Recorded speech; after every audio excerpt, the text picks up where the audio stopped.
what I'm expecting them to be talking about. It should be all eyes on the governors, not on the judiciary. You see, I should be hearing them telling us all eyes on the governors, but now some of them are making mistake, telling us the otherwise. All eyes should be on the governors. This is where I want to start from. All eyes should be on the governors, not on the judiciary. But you see, it's because they have been carried away by their sentiment. They don't know what to do. All eyes should be on the governors. Nigerians should begin to hold their governors accountable. That is my message. Oh. Nigerians should begin to hold their governors accountable. That is what is supposed to be. The message is supposed to be all eyes on the governors, not all eyes on the judiciary. You see, the youth supposed to rise up and say, wow, no wonder things has not been working well in our country. Now the president has made everybody to realize that the state governors has always been the challenge of our country. The state governors. Because this is the current system that we have. I should be hearing Nigerians shouting, the youth shouting, all eyes on the governors. But you see, some of them have misplaced priorities. Some of them do not understand the cause of their problem. Some of them have been deceived for a very long time. History have been told to them in a very wrong way, and some of them missed it because they refuse to do their own personal research. You see, by now we should be hearing everywhere, all eyes on the governors. Do you know that ever since the president announced all the palliatives, announced all the actions up to today, there are some governors that have not even talked about it. Number one is Akwa Ibom State Governor. I have not heard from Akwa Ibom State Governor. The message is not anywhere. You understand me? The message is not anywhere. Is there anybody that have received any message from the governor from Akwa Ibom? I want to ask that question. All eyes on the governors. This should be the message of all the people in Nigeria. All eyes on the governors. Wait, let me go back and check. I have not received any message from Akwa Ibom governor that the governor in Akwa Ibom have taken steps on how to invest the money into whatever. Of course, I've gotten message from some of the governors in the southeast. Governor Hobu Sodima is talking about medical whatever, healthcare. Hobu Sodima is talking about healthcare. Who again? Some governors are taking action in the state. Why are the governors not taking action? Why are the governors not giving us their own plan? What are the plans of the governors?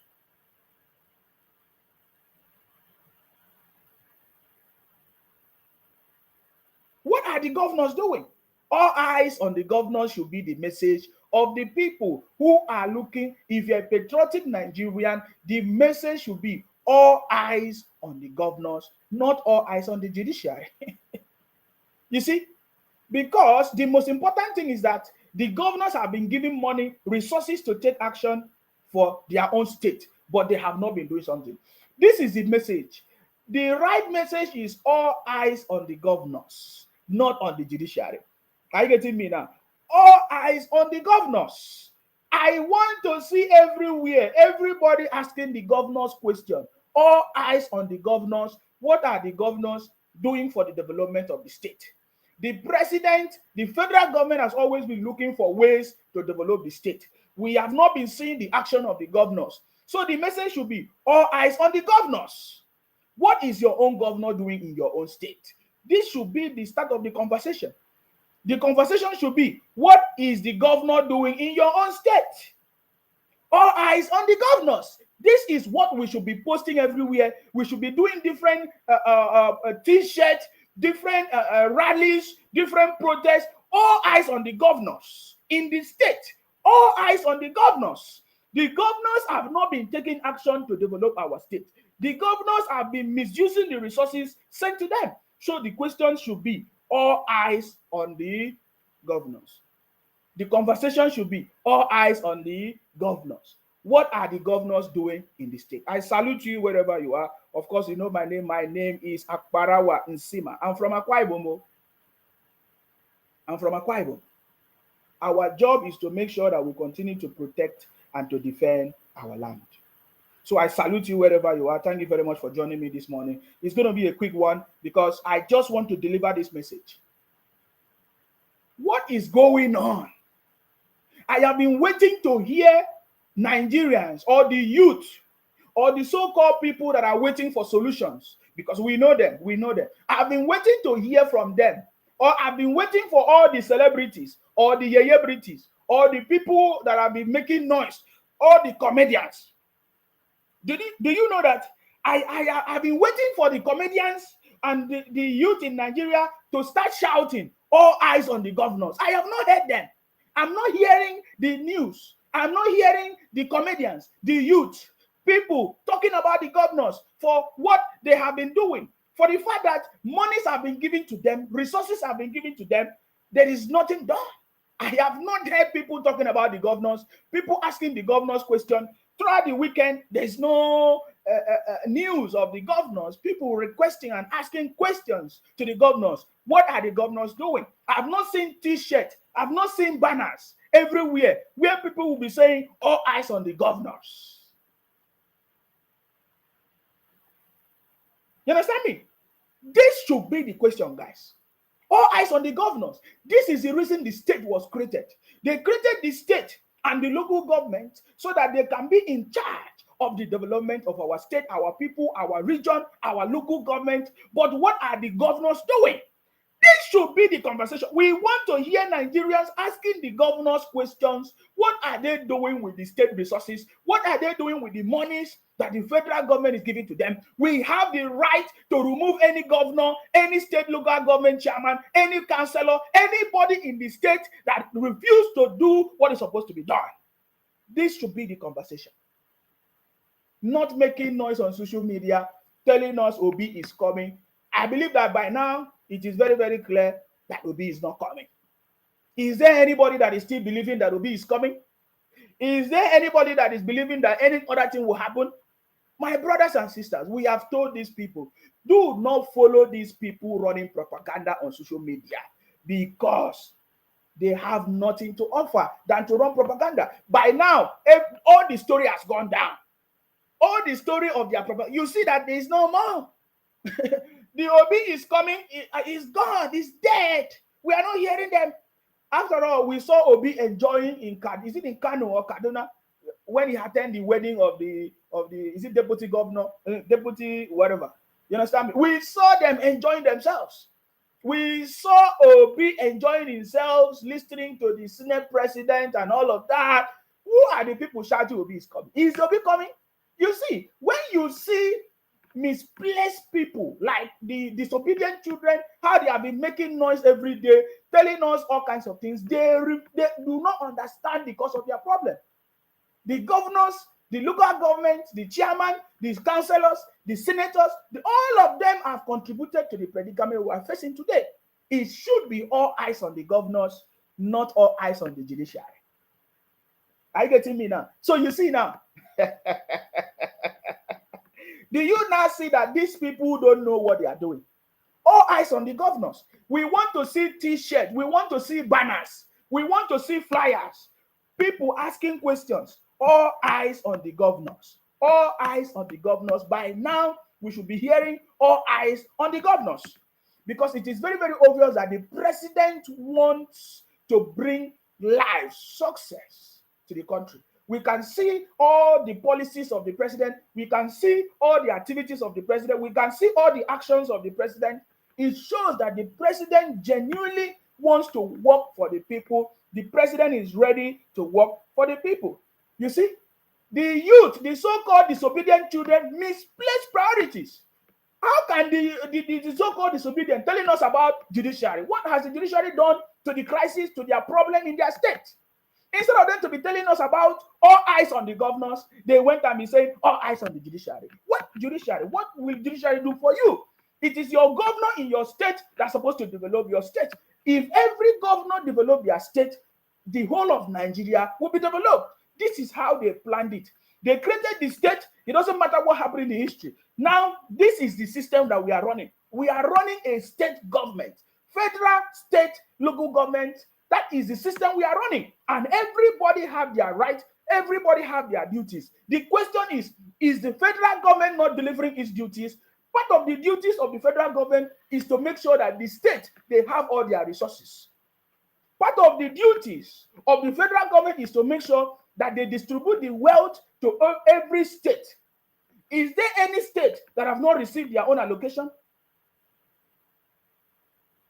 Is there any state that have not refused their own money, their own palliatives? Up till today, it's more than 24 hours. Some state governors have not told their own citizens what they are going to do for their state. Is it not enough reason for people to rise up and say, all eyes on the governors? This one say, Utibe Akpan, this guy, they look us to comment. This guy, they look us, we already commented. Can you see? Misplaced youth, misplaced priorities. Misplaced priorities. If you cannot hold your governors accountable, how do you expect them to function? Because when they look at you, they say, these people don't know their problem. They don't know. They always keep quiet for you to be blaming the president. You understand me? In fact, I saw the response of Reno. Wait, let me see if I can play that response of Reno. I want to answer because I can see some comments. You understand me?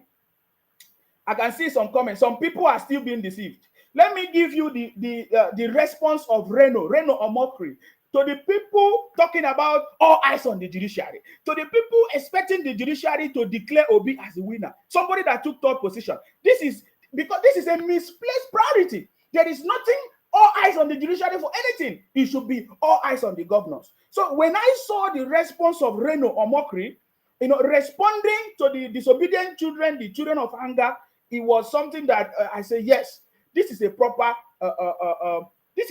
response. Hold on, guys. Let me see. This is a proper response to what is going on. I saw the response of Reno telling them, what are they talking about? All eyes on the judiciary or expecting result the court to declare Obi a winner when Obi did not go anywhere. So this is the message. And for me, I think this is the foundation of what we have been talking about. Hold on, guys. Let me look for the video. I don't know. I delete some of this video because it's too much in my phone.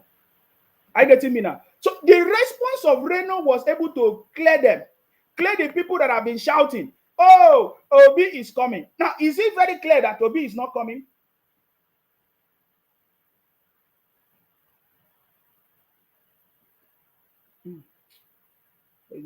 Is it very, please, if you have that video, send it to me. The response of Reno to all these noisemakers. Oh my God, where is that video? Is it very clear that Obi is not coming? This one says, John Idoko, you don't know yourself. We are waiting now. We want to see you people that know yourself. We are still waiting for all of you now. We are still waiting for all of you. When is Obi coming? Is the question now? Please send me that video if you have it. The video of Reno responding to Obingos and Bingos. Understand me? Because it should be all eyes on the governors. They misplaced priority. Misplaced priority. Okay, yes, I have it. Sorry, I have it. I have the video now. Let me play it. Reno Omokri was able to respond to them. They say all eyes on the judiciary. And the brother is saying, how can it be all eyes on the judiciary? It should be all eyes on the governors, not all eyes on the judiciary.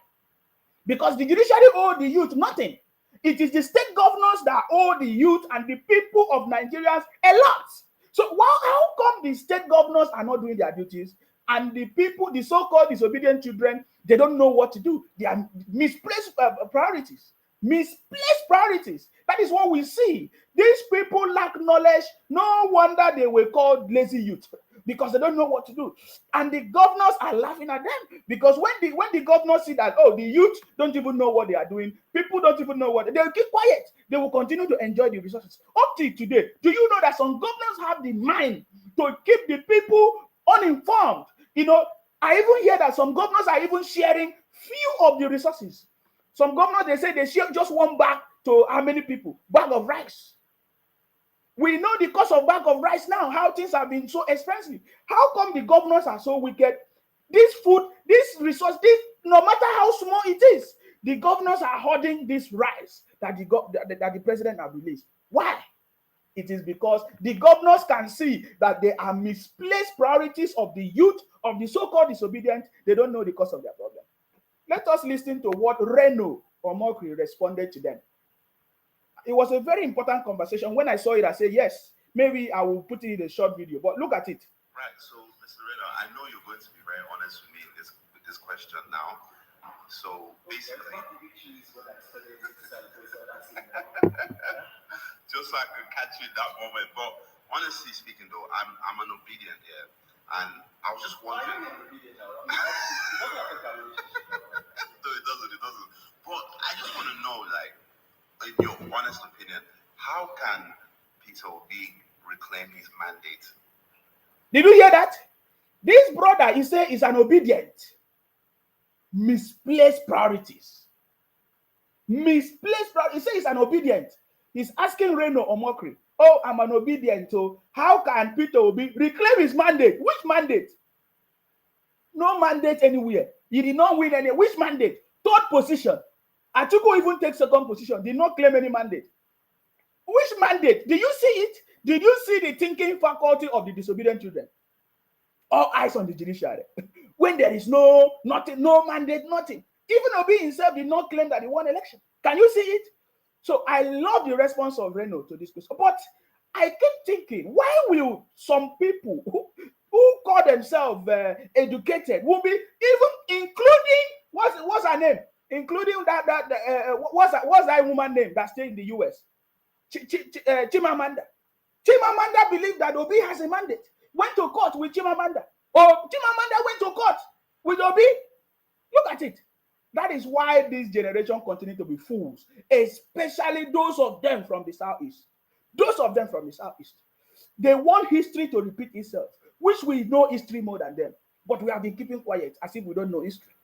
We told them Ojukwu was a thief, stealing people's land. They thought that it was a joke. When I declared it on that very day, on that broadcast, they started hating on me. They did not know that I know the truth. I knew it. But I was following them. Because I want to see if this generation changed. But do you know that even this generation is a greater thief than Ojukwu? Because if people like Chimamanda will be following Obi to say that there's a stolen mandate, then the generation is gone. Chimamanda, who's supposed to be educated, who live in the US, that's supposed to educate their brothers, continue to deceive their brothers. This is the highest deceit that has been taking place for a very long time. But you see, this time around, we will not allow it to happen. So can you imagine? This brother live in the UK. He said he's an obedient. That he want to ask, how can Peter Obi reclaim his mandate? Is that not terrible? Is that not terrible? But listen to the response of Reno Omokri. It should be all eyes on the governors. Listen. You know, that's the thing. You know, like I think that a lot of people, especially in the southeast of Nigeria, there's a lot of people who are very emotional. And you know, with politics, if you can't win in politics with emotions. If politics is a logical thing, you don't be strategic. Now, there's too much of a critical mass of our people in the southeast who are very emotional. Sorry, guys. Somebody say audio is skipping. What do you mean audio is skipping? Can you hear me, please? Can you confirm, please? Can you hear me? Please, can somebody confirm if you can hear me? What is going on there with the audio? Please confirm if you can hear me. You see, the pages is under serious attack, as you can see. I received a message from Facebook that there are a lot of massive reports. I tell you that these people, they know it's not going to be easy for them. So what they are doing now is to be reporting my page. I encourage them to keep on reporting it. Okay, but what you do for me, only what you can do, just share. Just share. You can share or like, just like it. It will overcome the algorithm, okay? So, because they are I receive lots of it that they are reporting the page. Are you getting me now? They are the massive report, and it's only the Igbos reporting my pages. The Igbos from the Southeast. Because the message I'm delivering, they know that we have destroyed all their scams, all their propaganda. I'm telling you, we have this. Ojukwu was a criminal, and they are celebrating Ojukwu as a criminal, as their hero. So you understand it. So please, if you can hear me, oh, the audio is skipping. All right. So Is please on Facebook, can you hear me very well, please? Let me know what to do. Can you hear me very well on Facebook? That is to tell you that we have, if you cannot hear me on Facebook, go on YouTube. YouTube is clear, yes, because on YouTube I'm using another system. Please, if you can hear me, I just need comment on Facebook. Let me confirm. Can you hear me very well on Facebook, guys? You see, the message is very, very clear. Please, I just need comment on Facebook to confirm. Can you hear me very well? If you cannot hear me, go on YouTube. So you cannot hear me. Oh my God. Okay, let me confirm it myself. Are you getting me? The message is very clear. Oh my God. Wow. Let me confirm it myself. Wow. Can you see what is going on? Okay, so my sound is skipping on Facebook.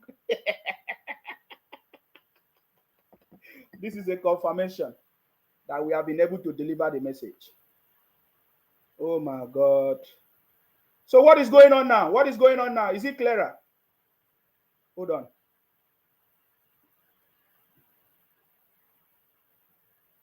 Please confirm now. Confirm now. Confirm now if you can hear me very well. It's the first son of Idu. If you can hear me very well on Facebook, confirm now, please.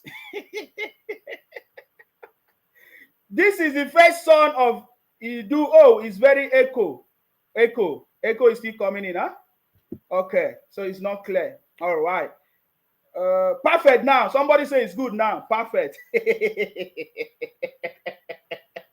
There's a reason why I'm laughing. Very good, very clear. Normal. Oh yeah, now let's go there.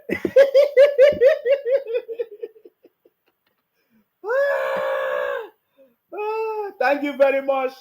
It's very clear now on Facebook. Very good. Okay, let's go there. Let's go there. Let's go there. Thank you very much on YouTube. I can see your comment. Kolade Aderemi Godwin. Thank you very much. Thank you, Signature. I see you. Thank you very much. Oh, clear and sound. Well, all right, let's go. You see, you can agree with me that it should be all eyes on the governors. It should be all eyes on the governors. But you see, these people misplace priorities. We have taken note of the people that have been, in fact, deceived for a very long time. And most of them come from the Southeast. Most of the people deceived come from the Southeast. You should be asking yourself, how come people that come from the Southeast have been deceived for a very long time? To the point that they call Ojukwu a criminal who tried to deceive their generation. The Igbos are suffering today because of Ojukwu, but they don't know that. And another generation will continue to suffer. And do you see the bloodline? Peter will be in the same bloodline, causing problems for generations of Igbos that will rise up from the Southeast without them knowing. They contribute to their future sufferings and challenges that they are going to face now. And they keep being proud about it without knowing that they are still working on the path of destruction. Do you understand me? This is one of the things that whenever I try to talk, I want to talk so that maybe somebody somewhere will reason fine. But you see, they end up abusing me and saying all kinds of things without knowing that this is the same thing that caused their predicament up to today. But thank God for people like Ijele. Oh, by the way, we saw Ijele of course, Ijele has come to Europe, of course. They were saying that Ijele, when Ijele come to Nigeria, they are going to buy Ijele. They are going to do. Ijele went to Abuja, went to Imo, went to everywhere. Nothing happened. And now Ijele is back in Europe. They were saying that, oh, Ijele was deported. How many of you? These people can run propaganda. That's why I cannot use some few criminals on social media to judge the whole of Igbo land, because I know that there are some genuine people that are against the criminality of these people on social media. Many of them, they are only doing it because of their own personal interest. Some of them do things without even knowing what they are doing. All eyes on the governors should be our conversation. All eyes on the governors. I want to say thanks to our president, His Excellency Asiwaju Bola Ahmed Tinubu, for making Nigerians to see that the underdevelopment of the Nigerian state is because of the governors. And we need to rise up as soon as possible to ask that question. All eyes on the governors. It should be all eyes on the governors because they have been the one that have kept us in this condition. The governors have been the one that have kept us in this condition. Please let us finish Reno before I go to the next one. So Reno was, thank you very much, Yinka. I see you. Thank you for your comments. Thank you very much. Thank you very much. Okay, thank you very much. I believe it should be clear now. Thank you very much. Sorry, can you still hear me, please, on Facebook? Please just like it. Just like the broadcast. Just like the broadcast. If you can hear me now, please confirm. All right, let's continue, guys. Let's continue. So somebody who lives in the UK is obedient. Remember the attack. They said they are obedient because somebody who lives in the UK is supposed to be wise. But how come the person that is in the UK is not wise? Because of the mentality. My brother, follow who no road. Though. If you follow a criminal, you automatically become a criminal. If you follow a failure, you automatically become a failure. Can you imagine people who live in America, who live in the UK, they believe that there is a stolen mandate that the court will reclaim a stolen mandate for Obi. Somebody who took a third position. Somebody, there is no indication that Obi ever won election. He couldn't even fulfill the constitution that says 25% in 24 states. Do you understand that? And yet they want the court to declare Obi a winner. And somebody who stays in the UK is asking Reno that how can Obi reclaim his mandate? That is the height of failure, guys. That is the height of deceit. That is something that should worry all of us. For somebody who stays in the UK, who live in the US, who live in all over some places that you should be thinking should be wise, should be thinking that there was something wrong, that Obi will reclaim his mandate someday in the court. It's a terrible situation. So let's continue this conversation, guys, before I move. Right. So, Mr. Reno, I know you're going to be very honest with me with this question now. So basically,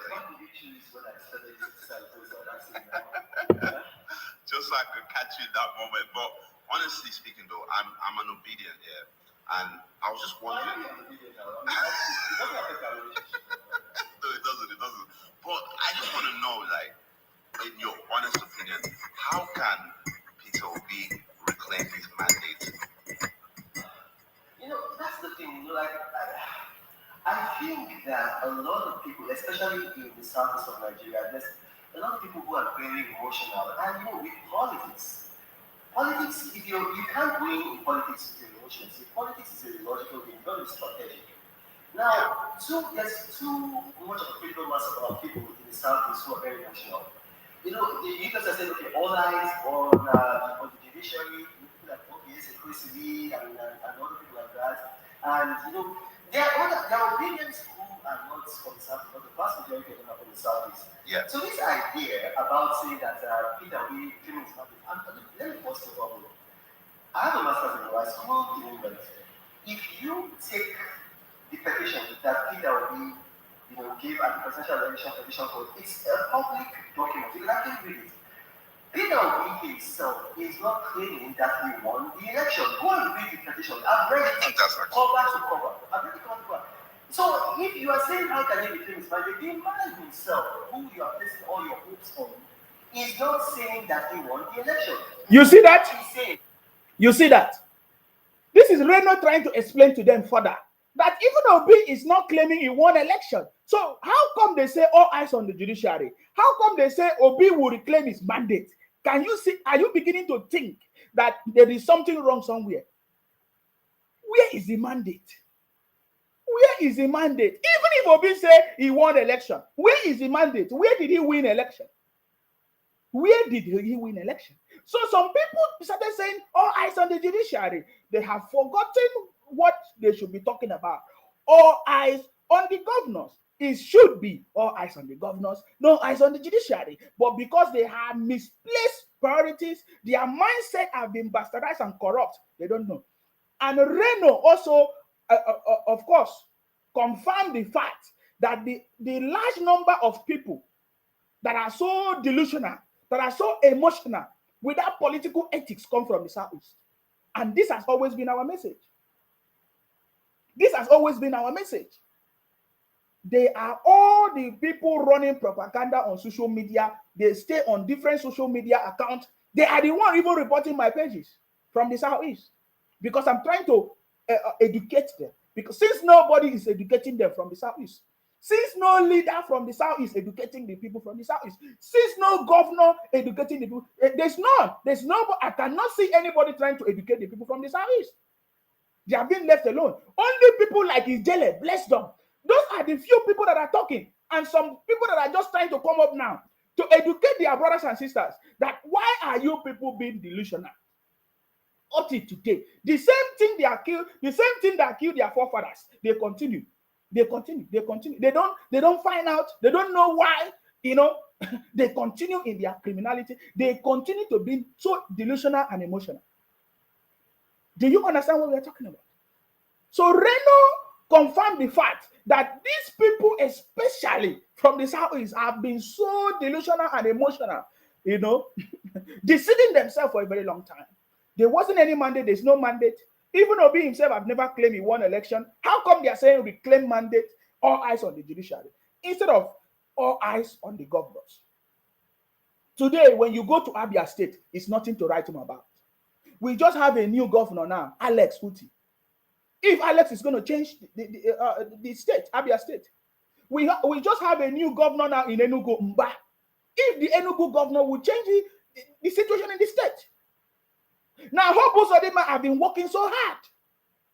And then there's a new governor in Ebonyi State as well. So these are the places they should be talking about. These are everything is very, very clear that right now the development of the state, of their region, is not in the hands of the federal government, it's in the hands of the governors. So how come they should be telling us all eyes on their governors?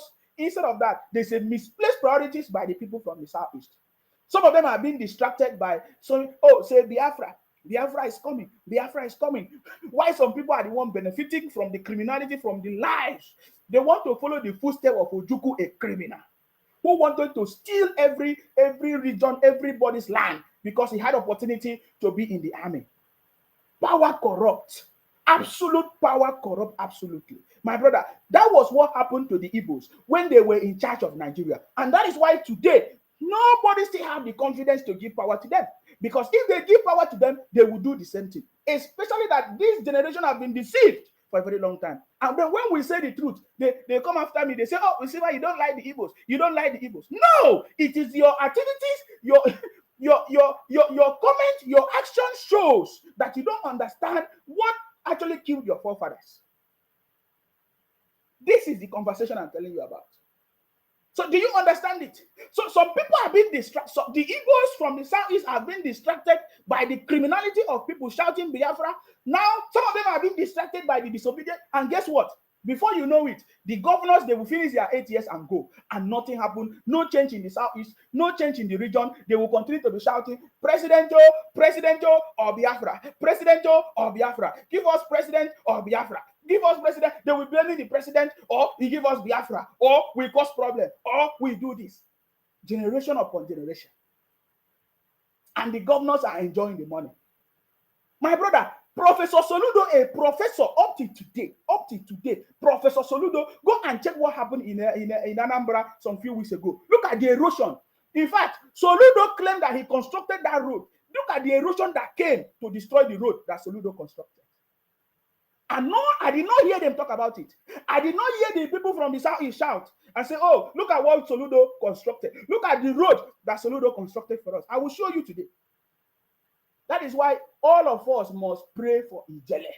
How many of you know Ijele? Ijele have been trying to expose the stupidity of the people from the Southeast. But they don't know. Ijele have been trying to save them for a very long time. Ijele have been trying to expose what is going on, but they don't know. So Reno here was also educating them that the people from the Southeast are so emotional, that being emotion is not politics. If you don't know how to play the politics, it will not favor you, no matter how emotional you are. The petition is that they should cancel the last election that held October 25, 2023 and hold another election. And then so you see, Reno is explaining that the petition that Obi put in place seek to cancel the election based on the fact that they cited a drug case with a Tinubu, what do you call it, and a dual citizenship, another passport from Tinubu. That because of that Tinubu do not qualify to run election. So that was what the petition that Obi filed. But that is a total deceit of the Igbos, because they thought that Obi claimed that he won election. Because I remember when they were telling us that, that the election was rigged, that Obi will prove in the court that he won election. Up till today, he couldn't prove in the court that he won election. Rather, he brought a petition that seek to disqualify the city boy, the president, Tinubu, citing drug issue that happened in the US and maybe double dual citizenship or passport. Is it Guinea passport or whatever? That is what Obi claimed. But yet, some of these misplaced, misinformed youth, so-called youth from the Southeast, have been running propaganda, telling their brothers and sisters in the villages that Obi is coming, that they will be reclaimed mandate, all eyes on the judiciary, trying to incite violence, causing violence everywhere on social media. Of course, we have told the president and the government to, these people, they will not rest. They are criminals. Their brothers have taught their brothers how to be criminals, and they continue in their criminality. They celebrate criminality. I'm telling you, they celebrate criminality. To them, to be if you have gotten wealth or become they celebrate it. To them, criminality is a strong man. That is what they celebrate. I was listening to some broadcasts of Simon Ekpa. Some people were calling Simon Ekpa Lord, Lord, Lord, Lord. They were calling Simon Ekpa Lord. A man who is sitting in Finland. Using some boys in the Southeast to destabilize the whole of the Southeast. They were calling him Lord. They celebrate criminality. We are waiting for them. You people are saying all eyes on the judiciary. We are waiting for you people. Let's finish what Reno said. Right, so Mr. Reno, and then the foolish thing about this petition is that it's asking for a rerun. If you check the Electoral Act, a rerun can only be held between the first and the second rollout. Yeah. So, the man's petition is completely worthless. I don't know that his lawyers are deceiving him. The man is nothing at all. He's basing his petition on two things: that Bola Tinubu was convicted in the United States for drug offenses, and that because of that, based on the electoral act and the Nigerian constitution, Bola Tinubu is starting back from running. Then he's basing the second thing of his petition is that Kashim Shettima, the vice president, was nominated. He had a double nomination for senator and then for vice president. And according to the electoral act, he's starting back. Those are the basis. He's not saying that I won the election. He's not. So why are you and Obedient saying that how can you reclaim this money? Can you reclaim something that was not yours? I'll give you an example now. If I come here and I start looking for money, and then you ask me, what am I looking for? And I say, okay, I'm looking for my money. Then you ask me, did you have money? Because I say no. Is that not madness? It's madness now. Look, Peter Obi, I've said this here, Peter Obi can take it to court. I told Peter Obi on phone, and then on WhatsApp, privately on phone and on WhatsApp, I said, look, do not run. In 2019, myself and acting under the instruction of former President Jonathan, because Waziri Atiku Abubakar sent me an email, which I still have. And then later called me and told me, look, give me somebody from the Southeast that you think is going to be a good vice presidential candidate, and I will nominate that person. I still have the email. Yeah. So anybody can take it to court. I still have the email, and then the man told me, because he's my mentor. And then I thought that it is going to be very good of me, because I read scripture. I read scripture. If you read the scripture, whenever somebody like that has debated you, what it is, you go and meet your mentor or, let's say, your master. So I called former President Jonathan.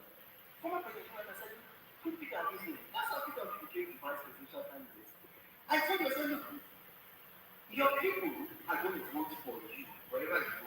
Yeah. Your people are not likely to vote for APC. Your people are likely to vote for PDP. That's the Igbos. Mm-hmm. Then other people will tangentially to the Igbos, like the Benue, Nasarawa, the Federal Authority. They are going to align with the Igbos.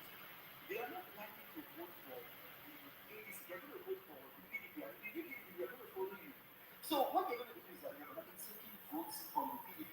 And they're not taking votes from the APC. So by default, Bola Tinubu will do.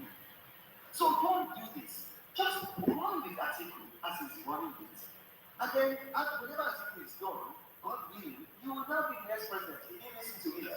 The people who went and met him and convinced him to leave PDP, if you look at some of them now, they are now showing their true colors. Those people they were working for Bola Tinubu. Those people, the money that they're coming, because he's an Anambra man, and so money.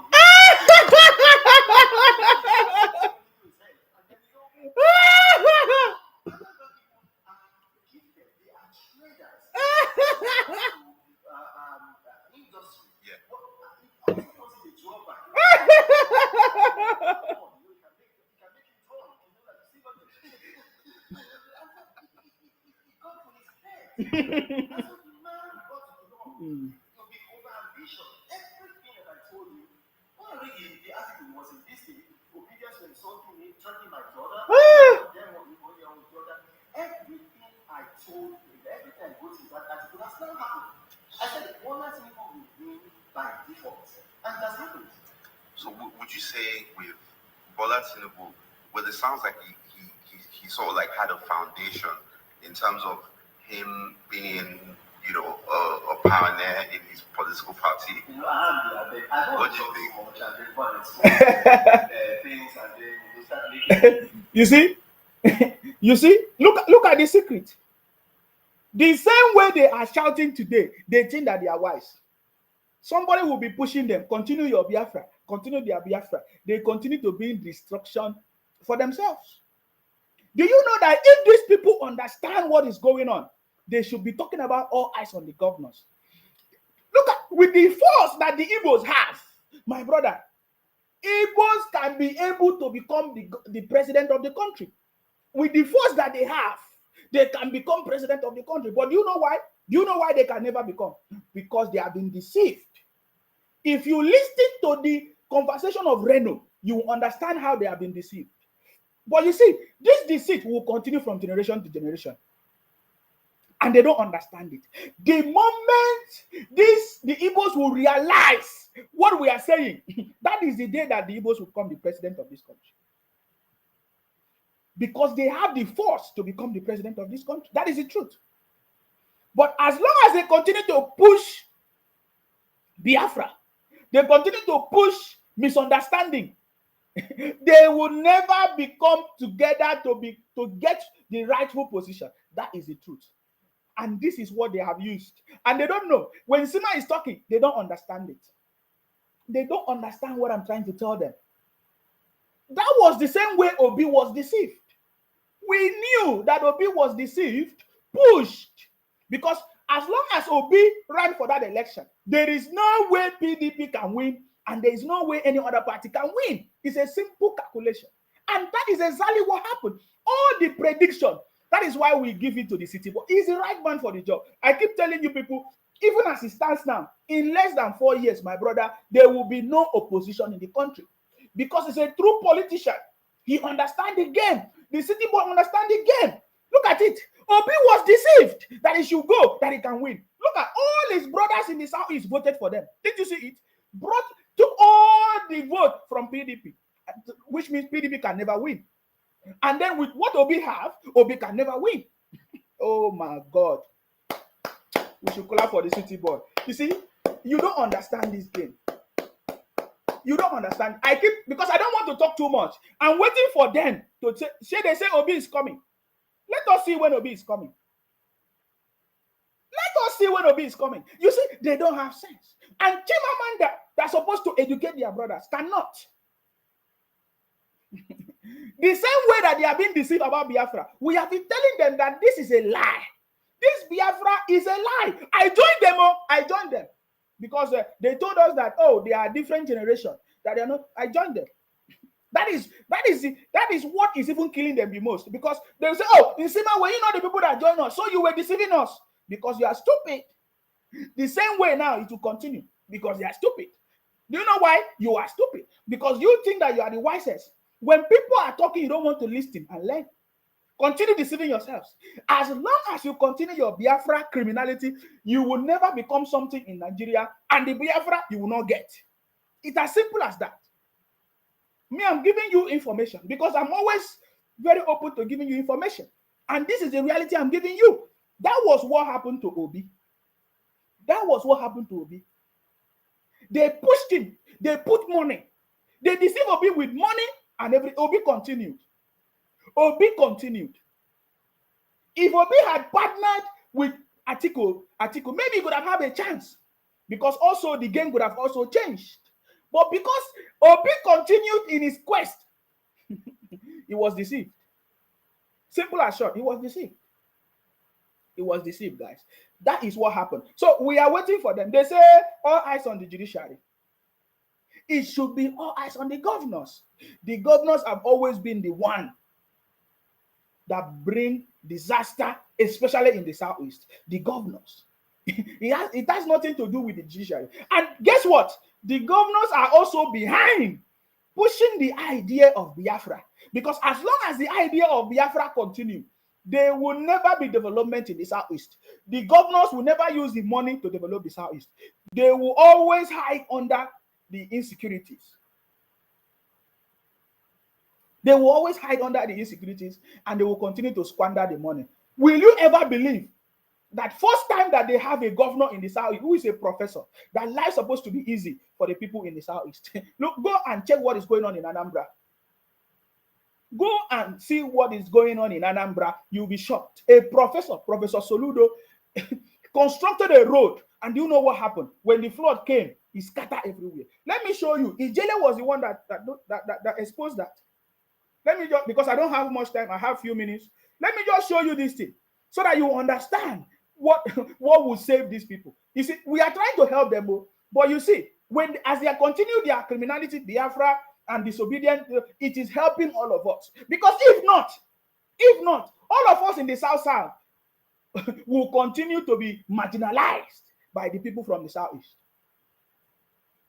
The reason why the people from the South, whether you call them Niger Delta, have not grown is because of the Igbos from the Southeast. Because they continue to deceive every other people that, they are all the Igbos. Just like they were kind of overshadow all of us. What Obi did, what Ojukwu did, 1960 something thereabout, is the same thing. But thanks to this generation that helped everybody to see the truth. Because if not, all of us from the South could have continued to be marginalized. The reason why all of us from South have been suffering is because of the Igbos. That is the truth. When I say this thing, they don't like it. But it doesn't matter. You will continue to say what you want to say. But me, I will tell you what I have to tell you. Because our own people, we know the truth. And they will keep quiet. Because my own people, they don't believe in talking. Now, this is a post. This is a post from Ijele. He said, flood washes away a newly constructed road in Anambra. In the Anambra, hope you are enjoying the Soludo solution. Keep letting them get away. You see, Ijele is even telling them. Ijele is even telling them that, look at it. It is your governors that is the cause of your problem. But they are not listening. Professor Soludo, who is a professor, constructed a road. Just constructed a road. But guess what happened? Erosion washed it away. None of them is talking about holding the governors accountable. None of them is talking about asking Soludo, why did you bring this kind of contractors? Why did you build this kind of road for us? Do you know what they are doing? They keep on talking about Biafra. They keep on talking about president as the cause of their problem. Why the cause of their problem is their own brothers. I want you to listen to Ijele. Ijele was the one exposing it. Look at it. Listen. Can you see it? You see the flood?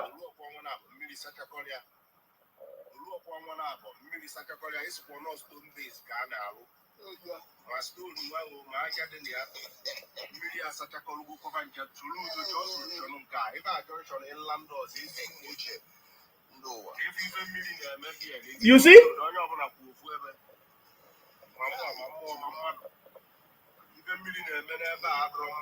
Any underground culvert swallow from our ladies side, our ladies will have Do you see that? This is what Ijele is exposing, but they don't understand.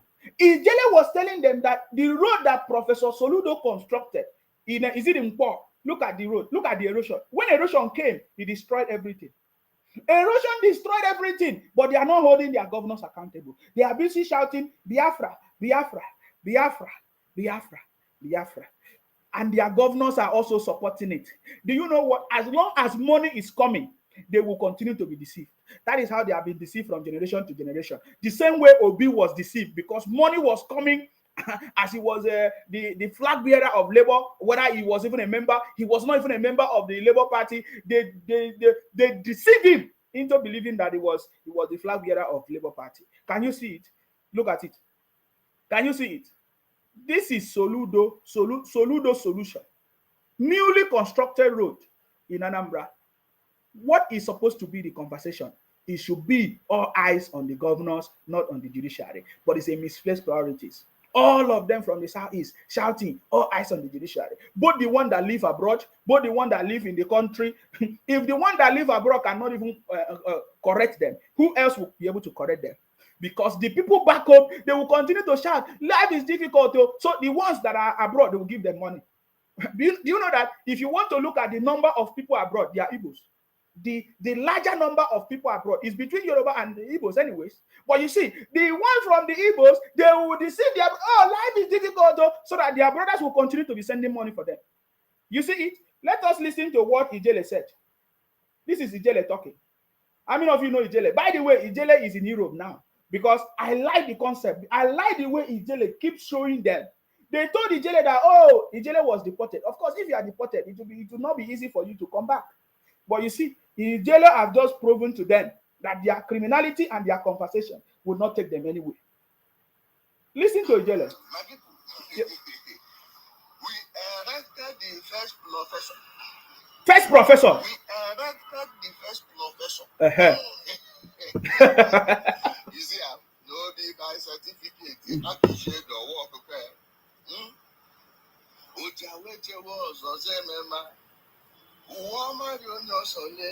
Ijele said we erected our first professor in Anambra. And look at what he did for them. And they are not holding him accountable. If I talk, they say they want to come and fight me. They are reporting my pages. And they can see that no matter how you report the page is still live. But they are not learning. Jealousy and wickedness. That was the same thing Ojukwu did. When they saw that Awolowo from the west, the region of the west were doing well, and the region of the north, Amadobe, was doing well, they started being jealous and tried to cause problem everywhere. They destabilize everything. The same thing is happening now. One of them called me saying, Sima, I want you to help me to set up. I want to do the same thing that you are doing. He said, you want me to help him, to show him how to broadcast. I said, which kind of wahala be this? Which kind of wahala? That is why they are reporting my pages, because they feel like, in Sima, a Calabar man is doing well. Some of them, they say, in Sima, how much did they pay you? We want to share the money. How can we benefit? They're asking me. Nobody pay me anything. No, but I'm doing what I'm doing from my heart because I want my people to be free. And that is what happened. No, I'm giving you, nobody pay me any money. Some of you have even been abusing me. They say, Nsima, Tinubu did not give you minister. My own position is waiting for me. So you see what I'm telling you? But you see, their hatred is beyond boundary, guys. If they see you progress, they want to come and bring it down. They want to come and shut it down. I said, they keep calling me. They say, Nsima, how are you doing it? We want to do what you are doing. Show us the software you are using.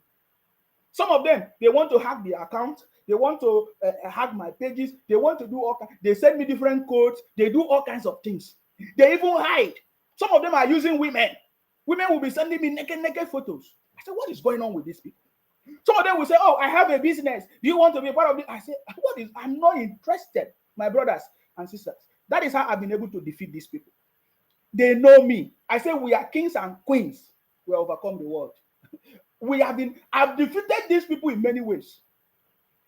They send me naked photos. They use women to see if they can enter me. They have done all kinds of things because they know that the message we are delivering, they can never win this time around. You see, when they say Akwa Ibom is part of their Biafra, they know that we know the truth. They now know that we know the truth. That is why they have changed it. They are not saying Allah Igbo, Igbo nation. They want to get Igbo nation. They are not putting Akwa Ibom anymore because, my brother, is information. When you don't have it, you continue to be deceived. The same, they don't have the right information. If they know what Biafra was about, the criminality that Ojukwu did that brought this generation to where it is, they will stop it. They will stop it. But you see, nobody is even able to tell them the truth because all of them, they are afraid.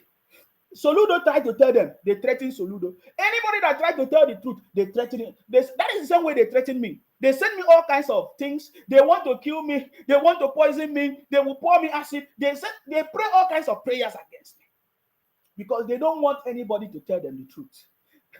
They don't, especially those ones that are benefiting.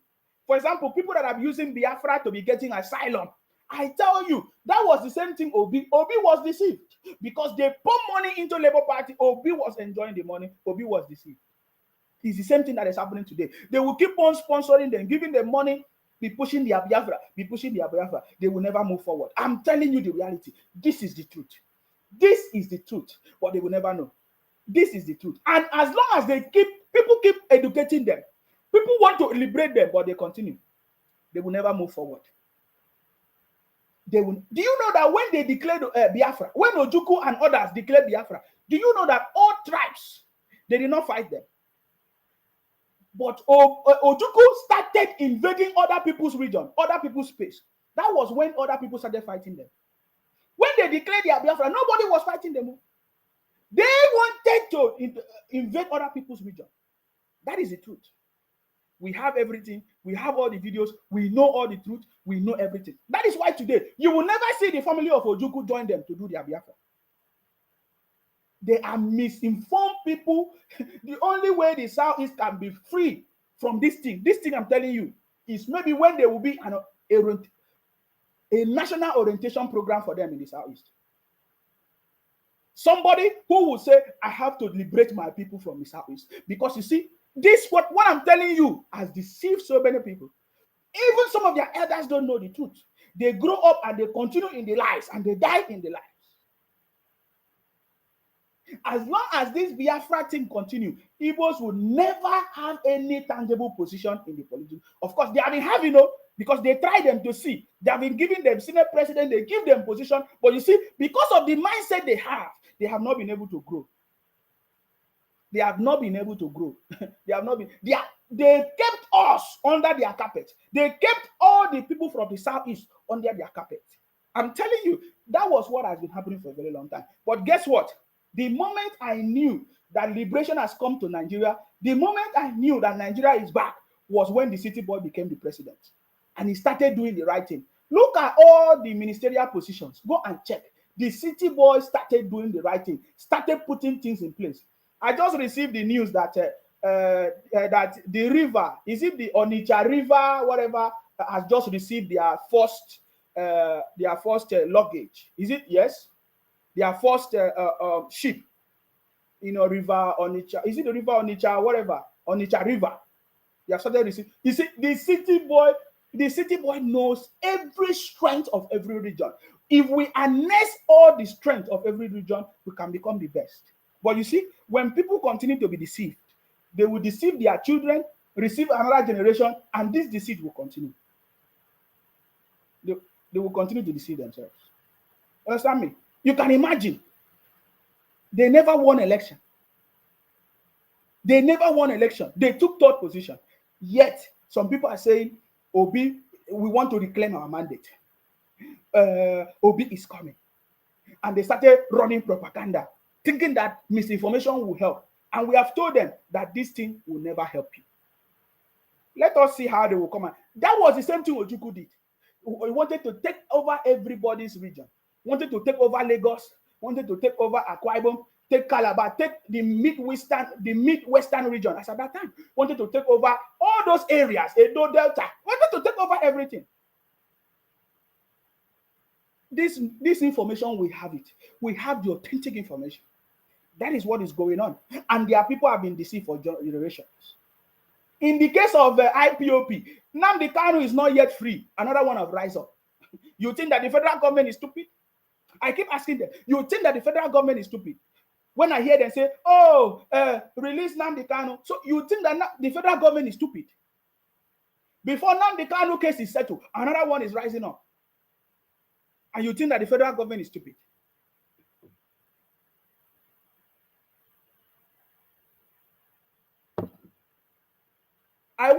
I don't know why Ijele was speaking using Igbo language here. Listen to what Ijele was saying. Ijele knows that the governors are the cause of the problem in the Southeast. The governors also push for the criminality. The governors also use them to cause the destabilization in the Southeast so that they will continue their criminality, so that they will continue deceiving themselves. As long as there is Biafra criminality, IPOP criminality, the governors continue to enjoy themselves. They keep all the money for themselves and their family. Somebody say in Sima, all eyes on the judiciary. Exactly. All eyes on the judiciary. That is the same thing we are talking about. All eyes on the judiciary. Instead of you to hold your governors accountable, all eyes on the judiciary. Listen. This is his jelly. Okay. Oh. You see,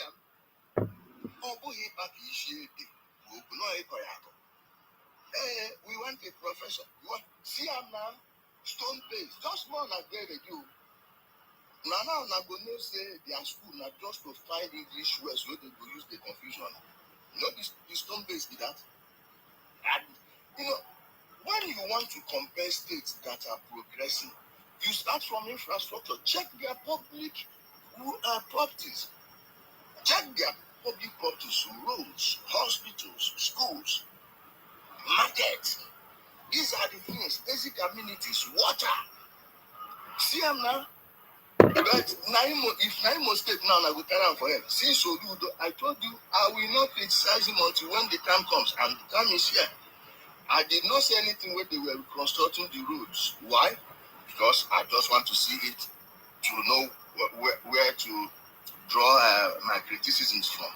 At the end of the day, when I don't see him, water, that guy, those of no one know the year ago, he said, water don't pack everything. Road where they say they construct, where they call stone base. Water carry everything, just flow like this. One, no good drainage system. See where the water they come from. Everywhere, no good sanitary apparatus in the state. All the gutters will be filled with dirt.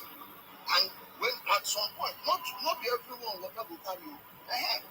Flood will just pass. So you see, Ijele is telling them, if you need healthcare, good healthcare system, it's your governor that's supposed to do it in your state. If you need good road, it is your governor that's supposed to do it in your state.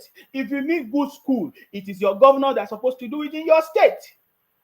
Why do you want the president? How many roads will the president construct for you in your state? There are over 36 states, or almost, yes, 36 states in the country. That is why they share the responsibility. The state governor is supposed to do their own. The president is supposed to do their own. But you see, your state governors are not doing it, and you are not asking questions. You are looking for the president to blame. You are looking for Biafra.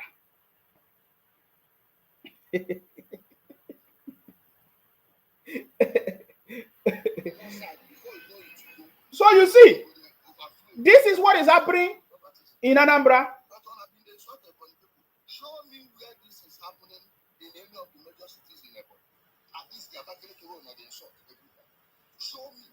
We used to have this problem in Imo State. Now the same governor who have been short, President now into our balloon technology. Anambra on a swallow shape.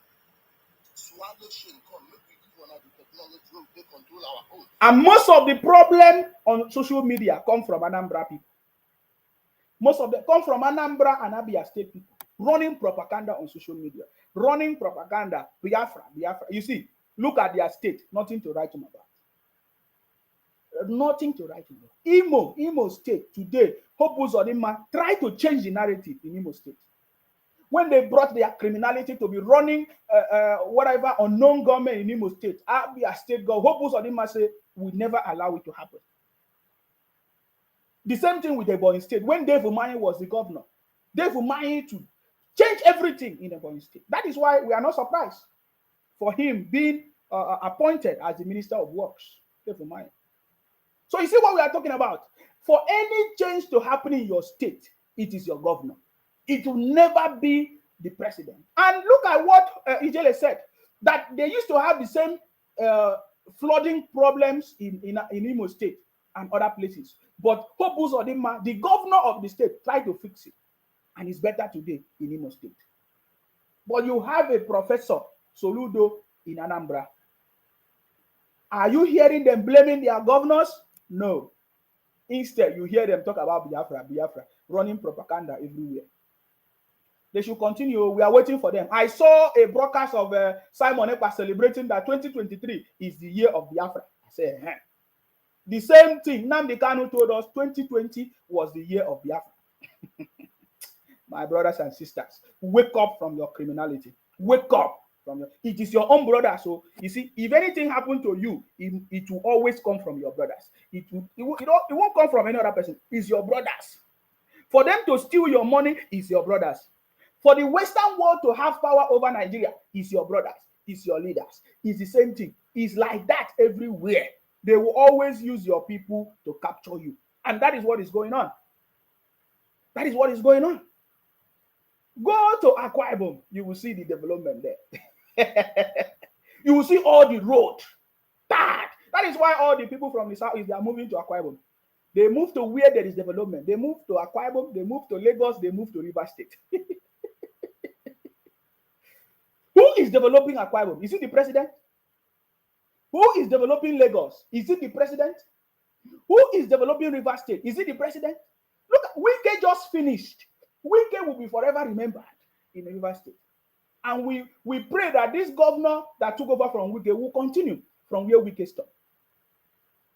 We know in Akwa Ibom was a failure because Emmanuel Udom finished and he did not continue from where Godswill Akpabio stopped. Now, this Umoina that they just become a governor in Akwa Ibom, we don't know what that one is doing. And we want him to be removed because he's not doing anything. The case is already in court. We don't want Umo Ino, whether Pastor Umo Ino or whatever they call him in Akwa Ibom. It's a disaster. It's a disaster. We need people that will continue from where the previous one stopped. So we pray that the governor in Rivers State will continue from where we get stopped. Because the question is, who is developing Rivers State? Who is developing Lagos? Who is developing Akwa Ibom? It should be all eyes on the governors, not on the judiciary. But you see, people from the southeast misplace priorities. Look at it. Reno was talking about Ikwesili. One woman like that, Ikwesili, who live in Lagos. So she live in Lagos, Ikwesili, but continue to support the criminality going on in the southeast. She don't go and live in the southeast to be telling them to be shouting all eyes on the judiciary. She live in Lagos. Ask Ikwesili, who is Obi Okwesili or something Obi Okwesili. She live in Lagos. Who is developing Lagos? Is it the president that comes to develop Lagos? They will continue to be deceived. You will hear that they are the one that spoiled the country the most because there is no presence of government in the region of the southeast. The governors are there, they are not doing anything, and they don't know who to hold responsible. They will continue running propaganda everywhere, guys. It should be all eyes on the governors. Every citizen of the country now should understand that the development of their state is in the hands of the governors, not in the hands of the president. Why is it that it's more than 48 hours? Some of the governors have not announced what they are going to do with the palliative, with the money that the federal government have given to them. Tomorrow now, you people will be telling us that it's president that is the cause of your problem. You'll be telling us that president is the cause of your problem. Now you see the cause of your problem. Why are you not asking them? Why don't you know that you can remove a governor that is not working? Okay, Chukwu say, people from the southeast, do you have a personal problem with southeast? Yes, I have a personal problem with criminals from the southeast who are running propaganda everywhere. Yes. So if you're asking me if I have I say yes, I have a personal problem with criminals running propaganda from the southeast. Even the same Biafra they are talking. Look at Go and check how many factions.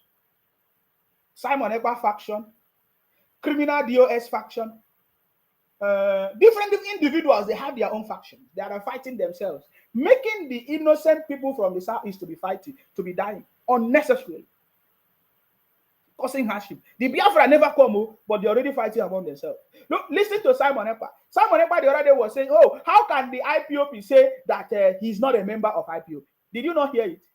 That very soon he's going to rename IPOP. Let me show you now. You see, whenever I give you authentic information. That is why they don't like me. They don't like me because I was with them, I discovered their criminality, and I call it out, and today I'm educating them. They don't like it. I said, even the beer fraud that they are talking about, they have not even been able to help themselves. Simon Ekpa said, I will change the name because among themselves, they are fighting Simon. Simon is trying to take over. He said he's the prime minister. He said he's trying. Look at it. If you listen to everything that Simon says, he said he's the one in charge. They are not talking about freedom of their people. They say Biafra government in exile is the one in charge. And then IPOP say that, oh, Simon is not a member of IPOP. And then Simon say, okay, because of what you are doing, I will change the name. Wait, let me look for the video, guys. Did you see it? Simon was saying, I'm going to change the name. Wait, I recorded it, guys. I have it. I posted the video somewhere. Simon said, I'm changing the name. I'm going to change the name right now, very soon. Since you people think that I'm not a member of IPOP. So I want to show you people that Biafra government in exile is the one in charge. So do you think that that is for the betterment of the people? No. It has always been like that. Ojukwu was the same. All of them the same. Power. Power. Wait, let me look for the video. Simon Ekpa said, I'm changing the name. I'm going to change the name. Since you say I'm not a member of IPOP, I'm going to change the name. So what does that mean? Somebody say, now let me read the comment from this brother. Obviously, you are not in the country. You have personal beef with Southeast is out of place. You aren't making any point. This is okay, Chuku, another criminal from the Southeast that have been deceived for ages. These people don't know anything. When I listen to them talk, I say, You understand me? So Simon said, I'm going to change the name. He's changing the name. Oh my God, where is this video now?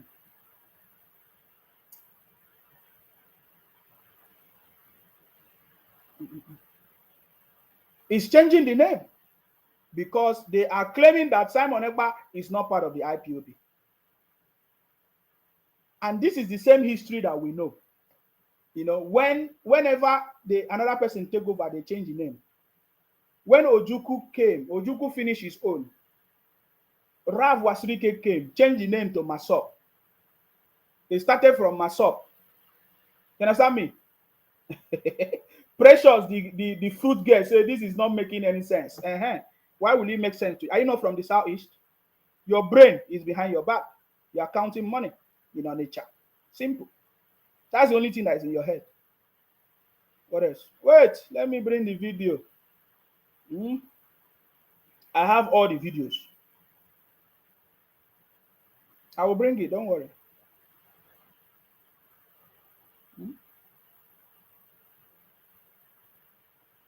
I will change the name. Because they are fighting themselves. It's not for the people. They are only fighting themselves. They want power.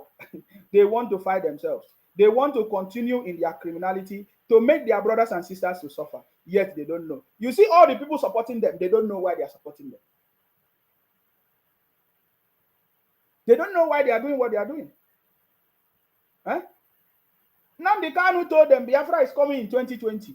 2020 came, finished. Now another person is telling them that another person is coming to tell them, yes, he's coming with their own. He's changing the name. And that Biafra is coming 2023. That 2023 is when the Biafra will actually come. Are you not seeing what we have been saying?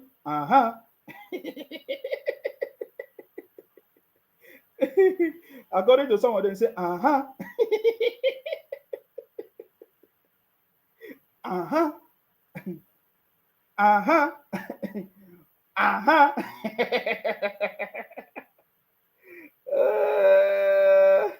He said, I'm changing the name. Let me play it for you. I told you I have everything. And I did a broadcast on that. Pay attention to it. Listen, no. This is supposed to be like a breaking news. Uh-huh. But to us, it's not a breaking news. Oh, yeah? I want you to pay attention to what we have been saying. Yes? You see, this is exactly what we have said. Simon Ekpa is saying that he's going to change the name from IPOB to another name.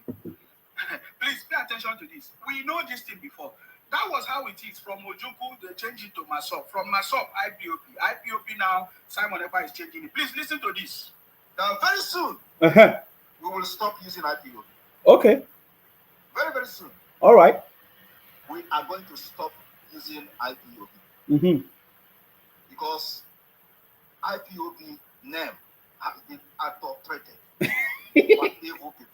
We are going to stop using the name to put this. Simon Ekpa say the name IPOP have been adulterated by evil people. Who are the people? Evil people. The same Igbo, Southeast. That was the same thing. When Rai Wasirige was running Masop, and then Nnamdi Kanu was presenting on radio, and then because the name Masop has already been bastardized too.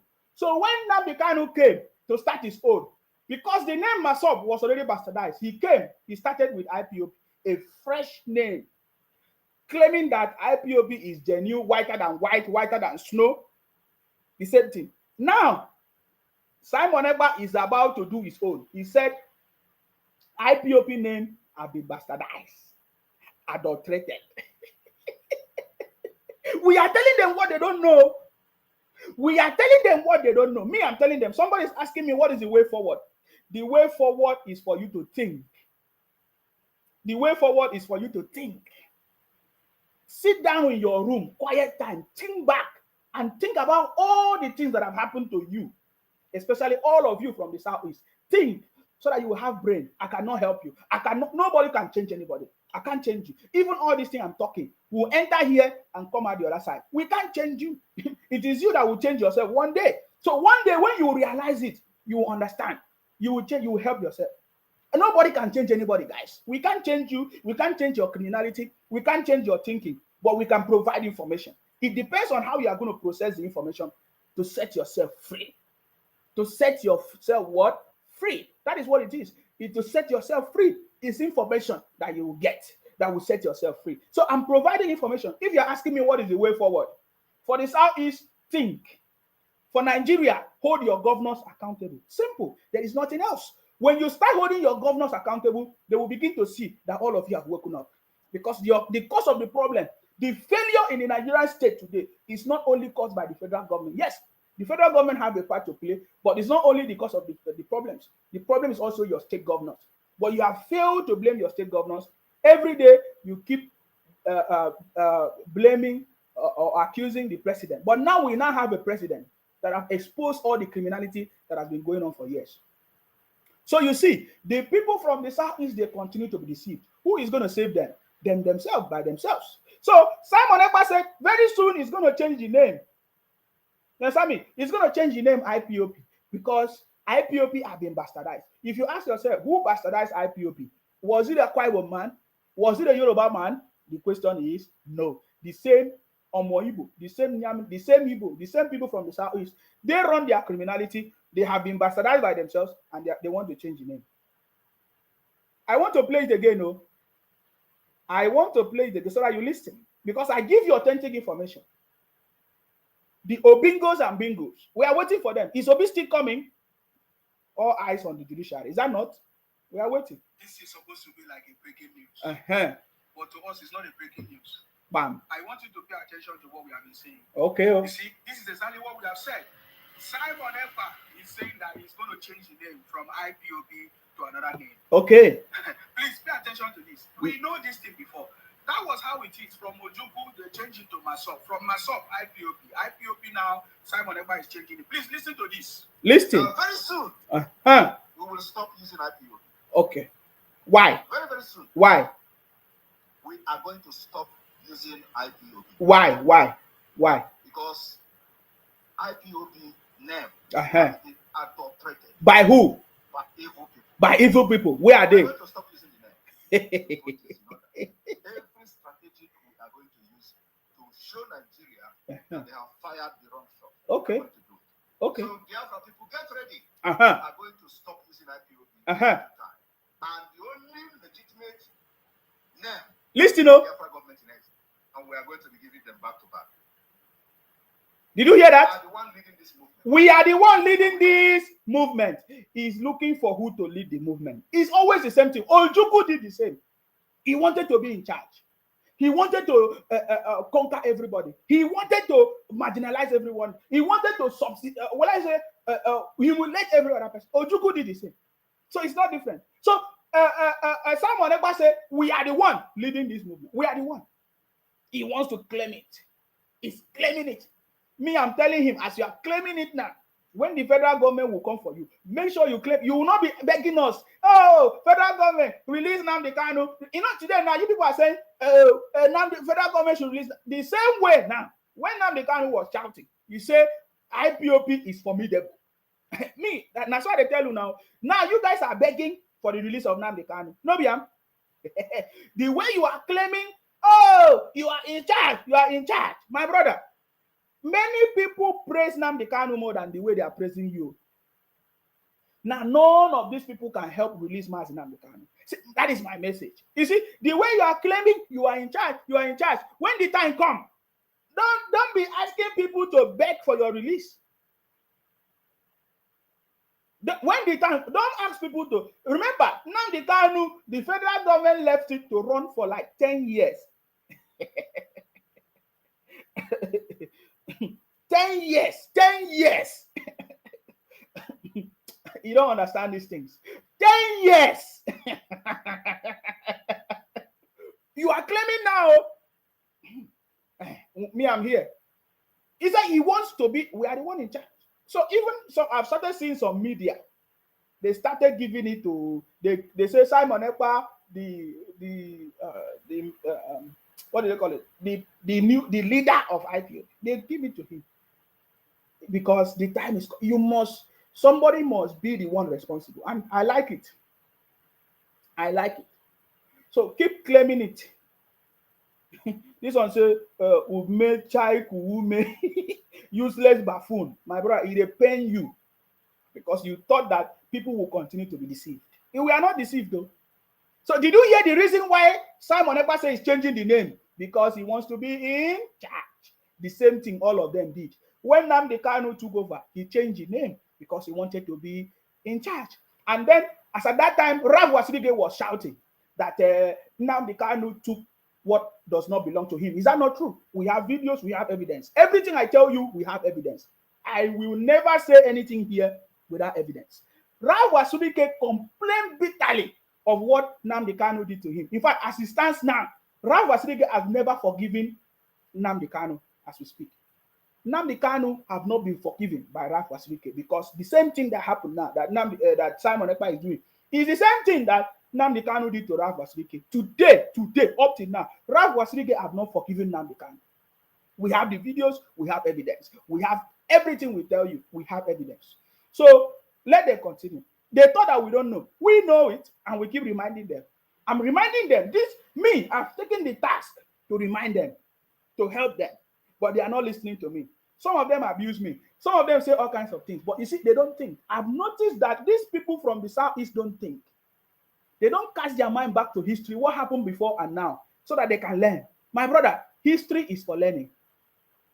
Learn it. Learn so that you'll be wise. Learn so that you'll be wise. Will you allow Simon Ekpa to deceive you again? Learn so that you'll be wise. I'm telling you, what Simon Ekpa is about to do now is what all the people that have deceived you people before did. They all changed the name to take over. The reason for Simon Ekpa trying to change the name is because he wants to be in charge. He said it here. Let me go back so that you confirm. He said that IPOB name has been adulterated by wicked people. And the question you should ask yourself, where are the wicked people coming from? The same Southeast. And he now say he will change the name. that Biafran should be ready. He called on these Obingos because he knows that there are so many people from the southeast that have still been deceived by the Biafra concept for a very long time. You understand me? There are so many people that have been deceived by the Biafra. He called on the Obingos and Bingos. He said, be ready, oh, we are coming. We will change the name. Preparing their mind for change of name. That is the same thing Nnamdi Kanu did. Pay attention to him. No, wait, let me go back. He said the IPOP name have been bastardized. By which people? By evil people. Why didn't he mention it? He could have mentioned it. You will find out that they are all evils. They are all the people from the southeast. Listen. Now, very soon, we will stop using IPOP. Okay. Very, very soon. Okay.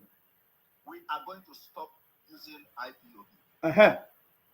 Because IPOP name has been adulterated. By who? By evil people.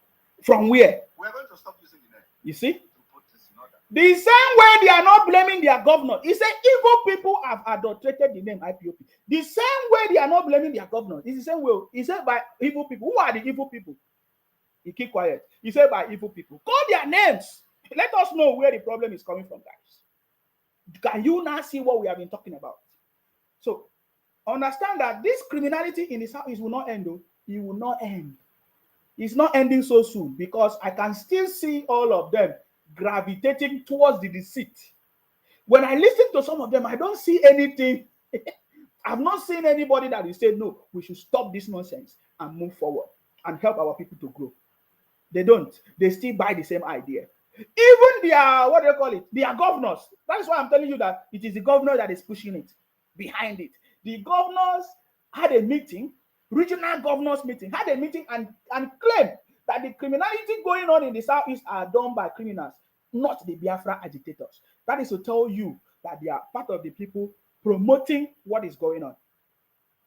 Do you understand? So it's not going to finish very soon. So it is not going to finish very soon. I'm telling you, it is not going to finish very soon. And as long as they continue, they will continue to be the way they are. But listen to the mission of Simon Ekpa, his own. Look at it now. I've just told you what happened.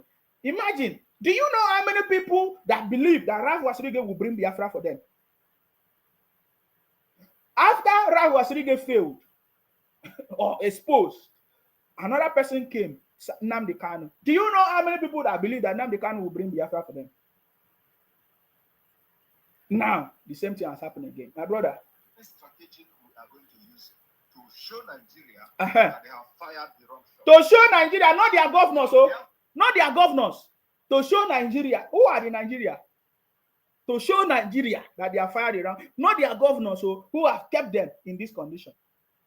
And then listen to what he did now. He called on his Obingos and Bingos to get ready. Listen. That they have fired the wrong shot. So Biafra people, get ready. Biafra people. Going to stop using IPOB. Okay.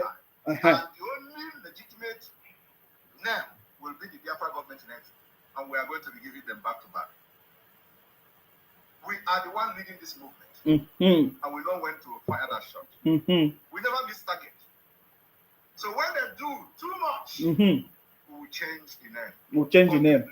Okay. And the government in Ezra will take full charge. But because now they are dragging who is IPOB, who is not IPOB. Do you see that? You see that? Is not a member. All of a sudden, Nigerian newspaper is now carrying who is a member and who is not a member of IPOB. They are now dragging who is a member. You see that? This is supposed to be a proscribed organization. You see that? A proscribed group. All of a sudden, they are embracing them. So we are going to change, and we'll just follow me and know when the time will come. The same way. And we are going to stop mentioning. The same way. Enjoy the IPOB. The same way. Nnamdi Kanu say, follow me. I'm going to get Biafra.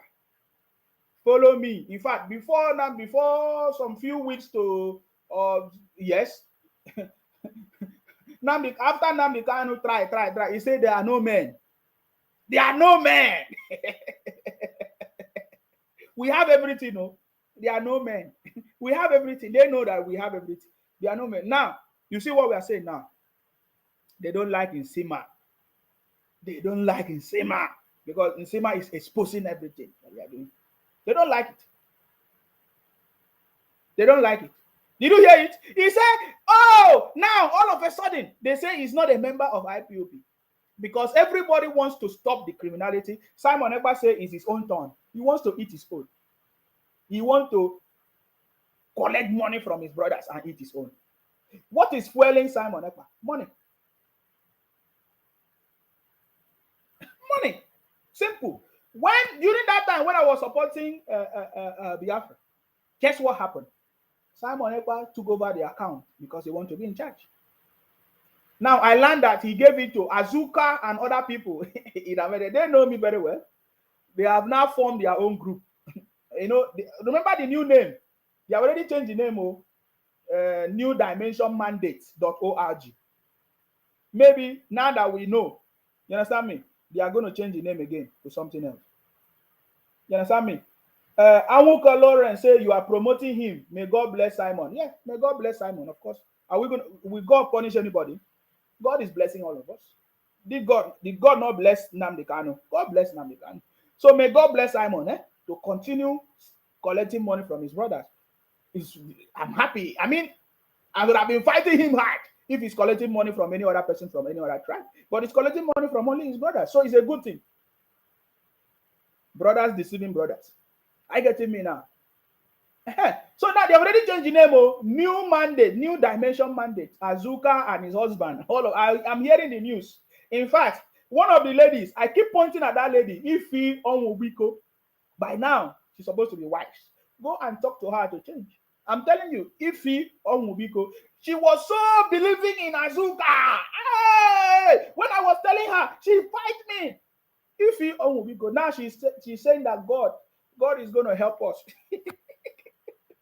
Today is not a broadcast to talk about them, but I'm just highlighting something because the reason why I'm saying is because I see their comments. It's touching them. It's touching them. Somebody among them will open up and help them.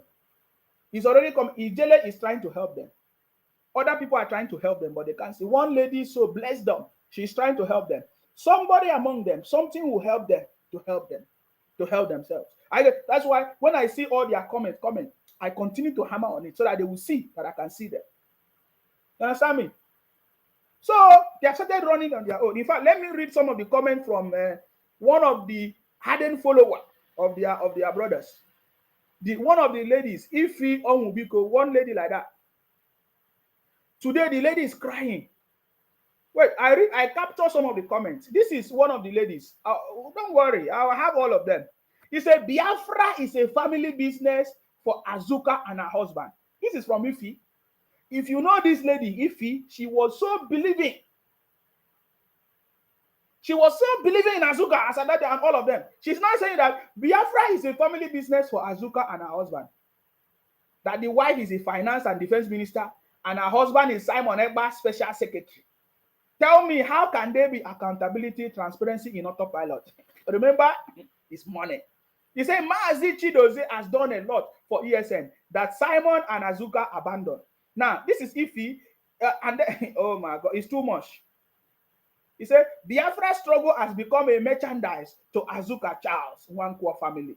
Maazi Nnamdi Kanu family has never been in any position in IPOP. Simon Ekpa appointed Azuka as financial and defense minister, and Azuka's husband is special. So if you know that woman, just tell her that I'm sorry.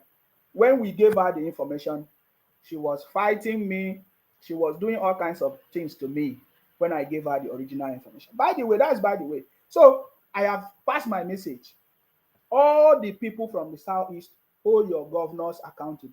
All Nigerians, the youth, should hold your governors accountable. It should be all eyes on the governors, not on the judiciary, because they are the ones that are not doing anything for you. Because, for example, the president announced 5 billion given to the states and some trucks of rice, grains, and other stuff. Up to today, more than 48 hours, these governors have not announced their plans for the state. Why? This is the major cause of our problem. Do you notice something? When I say that, I can see that the Biafra people are watching. All of them, they left the broadcast.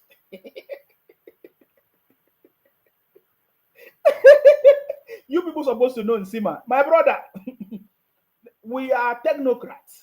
I said that the Igbos are watching my program. They left.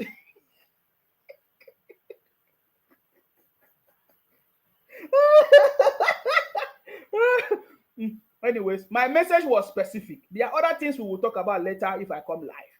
But we know all these things. Hold your governors accountable.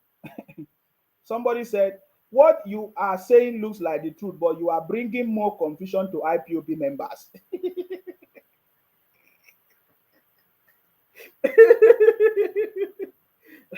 Okay, please, if there's anybody that wants to call now, you can call. I have 15 minutes. Is it 25 minutes to go? If you want to call now, please, you are free to call now. If whatever I have said, if you want to comment on it, please, if you can call, if you want to call now. If I've said something that you don't like, correct me. Remember, I've not said that all the Igbos are the cause of the problem. I did not say all the Igbos are supporting IPOP, but the majority of the Igbos are supporting IPOP. They have not condemned the criminality. Majority of the Igbos from the southeast think that Obi is coming, think that the court is going to declare Obi. There was a stolen mandate, including people that you thought supposed to be educating them. They joined. So that is my contribution. And I'm saying it should be all eyes on the governors, not on the judiciary. So if you want to call in, the line is open right now to make your contribution. Let me pick up the first call. Hello, sir. I salute you. Yeah, good morning, Mr. Nsima. I salute you. The great the Wakanda of the of the enemies. You know, you've given us a very good information, which is something that you've always spoken about. Yes. On how people can hold their actual leader accountable. You know, like it has always been the issue. Like I don't know if it's lack of education or they got educated in the opposite direction that is actually responsible for that. And sometimes you even see the educated ones making those type of statements that doesn't make sense. You know, just like the question the guy asked Omokri that you played. Like, he was so confident in himself. Yes. How do we claim back our mandate?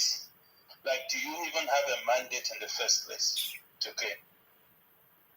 You know, that has always been the issue.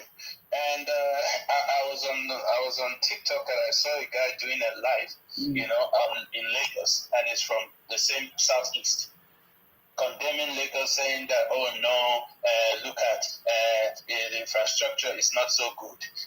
Then I'm thinking to myself, if you can do this for your state, maybe your state will be better off, rather than concentrating on other person's region. You know, these are the issue. They will never hold their leaders accountable. They'll always deflect it to others. If you say, oh no, but there's no development, you'll say, oh no, because they are marginalizing us. You know, you just use one grammar that they don't even know the meaning of marginalization. You know, everybody uses it. Yes. When PDP came up, they used the word, what's that word? What's that word PDP brought? You know, that everybody started singing to it. Yeah, we must, I've forgotten that word. Everybody must do it. And at the end of the day, when you go back and try to understand what does it mean, they don't even know the implication. Restructuring, yes, that is restructuring. Everybody uses restructuring, especially the people from that particular side of the world. But they don't even understand what restructuring is. You know, the question is that you voted a governor. You know, you are happy that you voted your governor, fine. Now your governor has been given money to do something, he's not doing it. And nobody is saying anything. Tomorrow you will say our government is not good. Then the question to you is that which of your government? Because that has always been the general statement, you know, complaining every time about everything, and nobody is really focusing on making sure that they hold their leaders accountable. Yes. Fabano made some very important comments, I think, last week.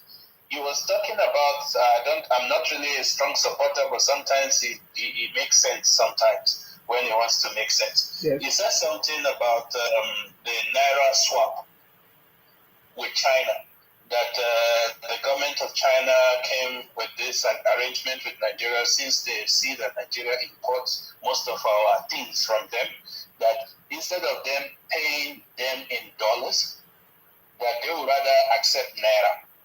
You know that Nigeria can pay them in Naira. Yes. And when they also want to trade with Nigeria, they can trade with Nigeria with their yuan. Yes. But you know that our CBN governor killed that. Somehow, he killed it. He did not allow that thing to happen. You know, and the question we need to ask ourselves, why? Meaning that there has been a scam with the importation that they do in China. This is my own version, that they're probably going to be a scam in when they say they are importing something from China. They'll import substandard goods, you know, and claim that they are paying a certain amount so that they can sell those dollars to the black market. Yes. And that is what's destroying our currencies. So yes. now Falana is asking questions. Sorry? Yeah, that's what you're saying, right, sir? You are very correct. Why do you think that they stop money? They all say they should be sending money in dollars. Can you imagine that stupidity? Yes. They kill the economy. CBN governor, that man, MFLA, cannot go unpunished. He killed the economy. How can you say they should be sending only dollars? You did not value your own currency. It's a terrible situation. We are struggling. The issue that we are having is that we have few dollars that everybody is wanting to do one thing or the other. China gave us a warehouse, and this guy never followed up with it. Nobody is asking now. He brought that back, and I'm like, yeah, this guy is right. What has happened to that arrangement? Why didn't we take it? There was no explanation. The other thing is that there was no media houses talking about it. There was no those NGOs like the Sharap or whatever they call themselves. Nobody says anything about it. All they keep on doing is to sue the federal government, or they complain like the NLC that no, the federal government shouldn't give money to governors. These are the issues that we don't want to talk. And there is a second issue that I also want to mention. Do you know that in 1993 till date, I think till around about 2022 or something, thereabout, when Buhari came into power, he discovered that, you know, we had an arrangement with the oil companies, right? Mm-hmm. That, okay, as soon as the cost of our crude price goes up, the allocation to Nigeria will also go up alongside. You know, at the time when the arrangement was made was in I think in 1993 or something like that. That is how they will be sharing the money with the oil companies. The time when the arrangement was made, crude oil was being sold at $22 per barrel. So the percentage that Nigeria was supposed to be getting, they did not give it to us. They keep on giving us as if the crude oil is still $22 per barrel. And that has been the issue for several years. So when Buhari came into power, they did a calculation, they did an audit. Guess how much the amount that we are supposed to get went up to? $62 billion. $62 billion. Yes. Which the oil company never remitted to the NNPs, to the federal government. So when the government started doing inquiry to it, that was when you start seeing the oil companies saying they are leaving Nigeria. So that also, nobody talked about it. You know, so these are the issues that we are supposed to put searchlight on in order to, because if you get that 62 billion, it will pay our debt. You know, we will pay every money that we owe. It will boost our foreign exchange. It will help with infrastructure. We can actually be self-reliant in some aspects, and this electricity issue will be put to bed, you know, without us borrowing money. But we left all those things, but we keep on searching for other things to talk about, you know, looking to playing the blame games, and without us wanting to move forward. That has been our issue. Lack of education, I don't know, maybe they can introduce adult education. You know, maybe it will help some people, because you will hear them, they say, oh no, the court has freed somebody, that an appeal has been raised against that person. So how can, if the court free you, that doesn't mean they cannot appeal the court judgment. And when they appeal court judgment, then the status quo will be maintained unless the court declares otherwise. So education is very important in this case, and I think a lot of ignorant people are just going about listening to social media and making assumptions on that basis. So thank you very much, Mr. Nsima, for educating our people, and hopefully they will get to learn and listen and change their ways for them to actually enjoy the blessing that comes with the country. God bless Nsima, and God bless the Federal Republic of Nigeria. Thank you very much, sir, for your contribution. I appreciate that. Thank you very much. Yes. Thank you very much. I hope you people are still sitting at home. I hope you are still sitting at home. Hold your governors accountable. They received 5 billion. They received trucks of rice. They received 2 million cash. They received so many things. Huge increase in the allocation, federal allocation. Hold your governors accountable. That is my message. If you like, keep running propaganda, keep deceiving people that are staying in their room, telling you that Biafra is coming, telling you that Obi is coming. By the way, we have started hearing some information that Obi and Atiku, they want to merge to see how they can defeat Tinubu in the next election. Very good. That should be thing that people should be talking about. How Atiku can merge with Obi to win the city boy in the next election. That is 2027 now. You are telling us about 2027. You should be planning ahead. If you can defeat Tinubu. But just like I told you, in the next 4 years, there will be no opposition. Do you know why? Because the last man standing will show you superior leadership, superior knowledge and experience. Are you getting me now? 2027, the game change. You don't understand? By the way, of course, you know that the inauguration of the prime minister, did I say prime ministers? The inauguration of the new ministers today, of course, the city boy is inaugurating them today. Are you getting me now? So things will happen. We want to hold our leaders accountable. This is our message. There are people that are meant to do specific jobs. Hold them accountable. It's not every time president, and then you have not achieved anything. Don't allow people to keep deceiving you with some lies and propaganda. Are you getting me now? It's a good move.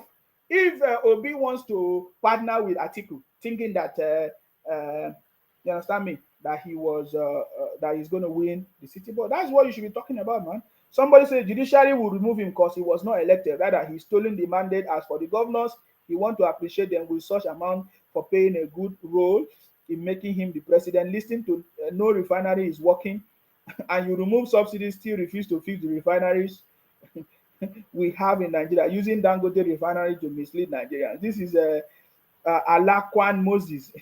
that is the lie that they have shared to him. He said that the court will remove Tinubu and put who? Put Obi. That is the kind of people. You see, he just came to comment rubbish. Maybe he did not listen from the beginning. Are you getting me now? So they believe that court will remove Tinubu and put Obi. He did not win election. He was stolen. My brother, when is it going to happen? We are waiting for all of this. So, hey, that is by the way. I hope you guys are sitting at home. Because the Biafra is coming. Biafra must come. Somebody say, I'm promoting Simon Ekpa. Yes! That's how we promote it, so that everybody will know your criminality. You understand me? So the news is that Peter Obi, Atiku, Rabiu Kwankwaso, they want to mesh in order to win. Oh, that's the latest.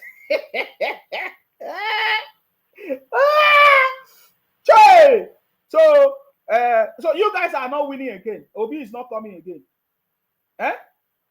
Obi, so you people are now ready for next 2027. My brother. So Obi, Atiku, and Rabiu Kwankwaso they are discussing on how to mesh so that they can obtain power from Tinubu and APC. My brother, wise. Get wise. The city boy is on the throne. You understand me? So you guys have seen that Obi is not coming. Is Obi still coming? Yeah. We are waiting for all of you. You see, you people don't know anything yet. You don't know City Boy. I salute you. Hello. I can't hear you. Hello, Sima. Yes. Can you reduce the other volume, please? Go ahead. Yeah. Today is Monday. Are they sitting at home?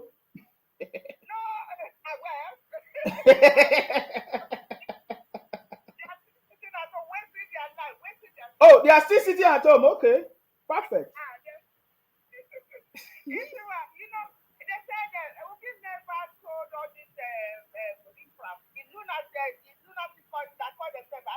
Okay. Oh, okay. I don't know why they are carrying propaganda that Obi is coming, Obi is the new president, is their legitimate president, somebody that never won the election. Oh, okay. The Muslim, the Connors, they never voted for Obi. They did not. And Obi knew it. He never won the election, but these people, they factory empty boxing. We send documents to the court. Thinking that they can just deceive Nigerians. So they said that Nigeria will believe that he truly won. He never won. And the Obi that he never won the election. I don't know why this effort. They just want to destabilize and start this violence in the country, destabilize everything in the country. They don't want anything to work.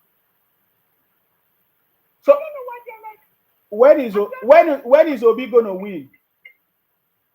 When is Obi gonna win? Obi can never. And now they say they want to match with do you think Rabi Constanzo can ever match Obi? He will never. We don't care whatever they want. He will never. They're not deceiving themselves. Obi can never become president in Nigeria again. It's just a bigger thing. Have more competent, more experienced people that can drive the country to glory. We all cannot somebody that could be. Not somebody that could be. Everybody witness what happened during Goodluck Jonathan now. When the Goodluck Jonathan government. They almost brought the country to his knees. They ravaged everything, looted all the lootable. Because the Igbo. Go to any ministry, Igbo, this millennium, this millennium something. They were the people they were giving the contract, everything. They never did any contract, they would collect money. Go to any ministry, you see Igbo there. So now that they say they want to mesh, have they finally accepted defeat? That is my message. I think that will be my next conversation. Yes.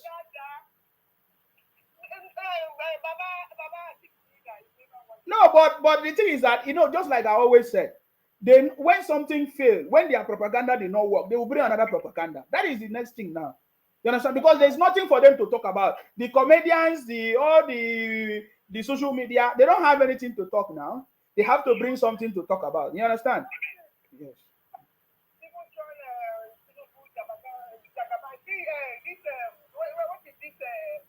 Oh, Yole Doche. Is that the one?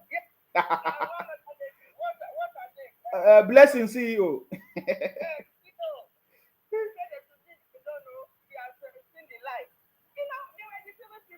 They were deceiving people, thinking that they can. The way they lie and just try to manipulate, manipulate people. They think when the animal man is talking, things that he don't know what the answer is. Nobody else, the rest people are fools. They don't know what they're doing. That's the way they are. They think they can manipulate. They try to deceive people, brainwash that they will won. Where did he win? He won in the court.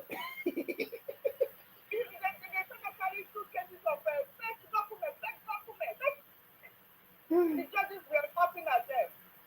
Now they want to start intimidating the people, say all eyes on this, all eyes. Even when they pass the judgment tomorrow, it's not going to be in favor of the bill. You know that. We are waiting for them now. I don't know, they're just disturbing themselves, all those people. God bless me, we're causing news all over Nigeria.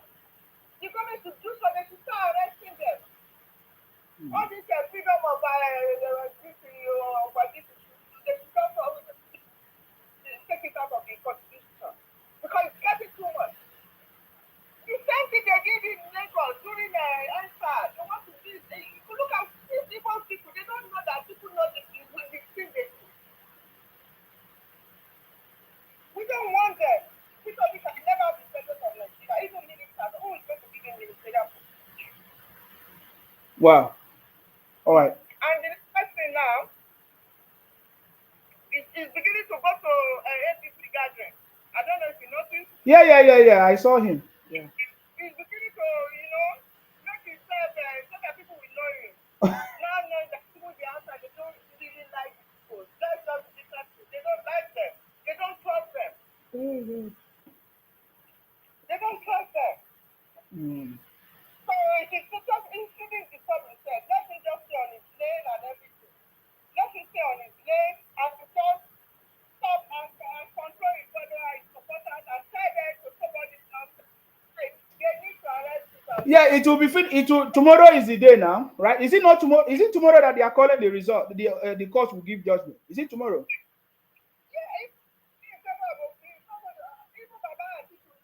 No, let us wait now. Let us wait for tomorrow. What will happen now? We are waiting for them. No?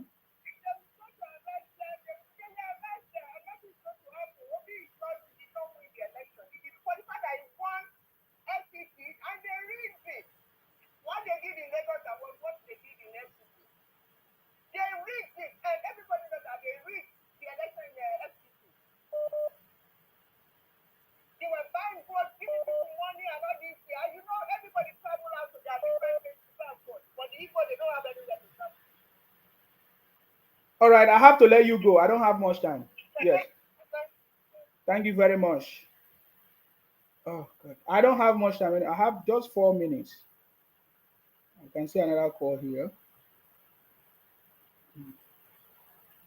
I don't have much time, guys. I'm sorry. I need to go. But I think they say tomorrow is their judgment. I think tomorrow is going to finish. The inauguration is going on right now in the presidential villa, right? Uh-huh. So that we can start holding them accountable for their job. All right, guys. That is what my message today. Hold your governors accountable. Your governors are the one responsible. Hold your ministers accountable. Your ministers are the one responsible. Your senators, the people that have been given the position to do, they are the one that is responsible. So that is what you need to do. Learn to hold your governors accountable. You understand me? Somebody says soon Peter Obi will become the president of Nigeria and you and your followers will go to hell. Exactly. We are waiting for share is tomorrow now. We see what you people will do tomorrow. You say you people know how to cause problem. We are waiting for you people tomorrow. Hello. Okay, Sima. Yes, please. We have 2 minutes. Yes, go ahead. All right. Good morning, Howard. I salute you. Please go ahead. I think for about 3 weeks now, I have been having a brainwave. I've been looking at the Nigerian situation and the Southeast. I think this is me. I'm beginning to think we are not addressing the problem. Why are the Southeasterners so easily misled?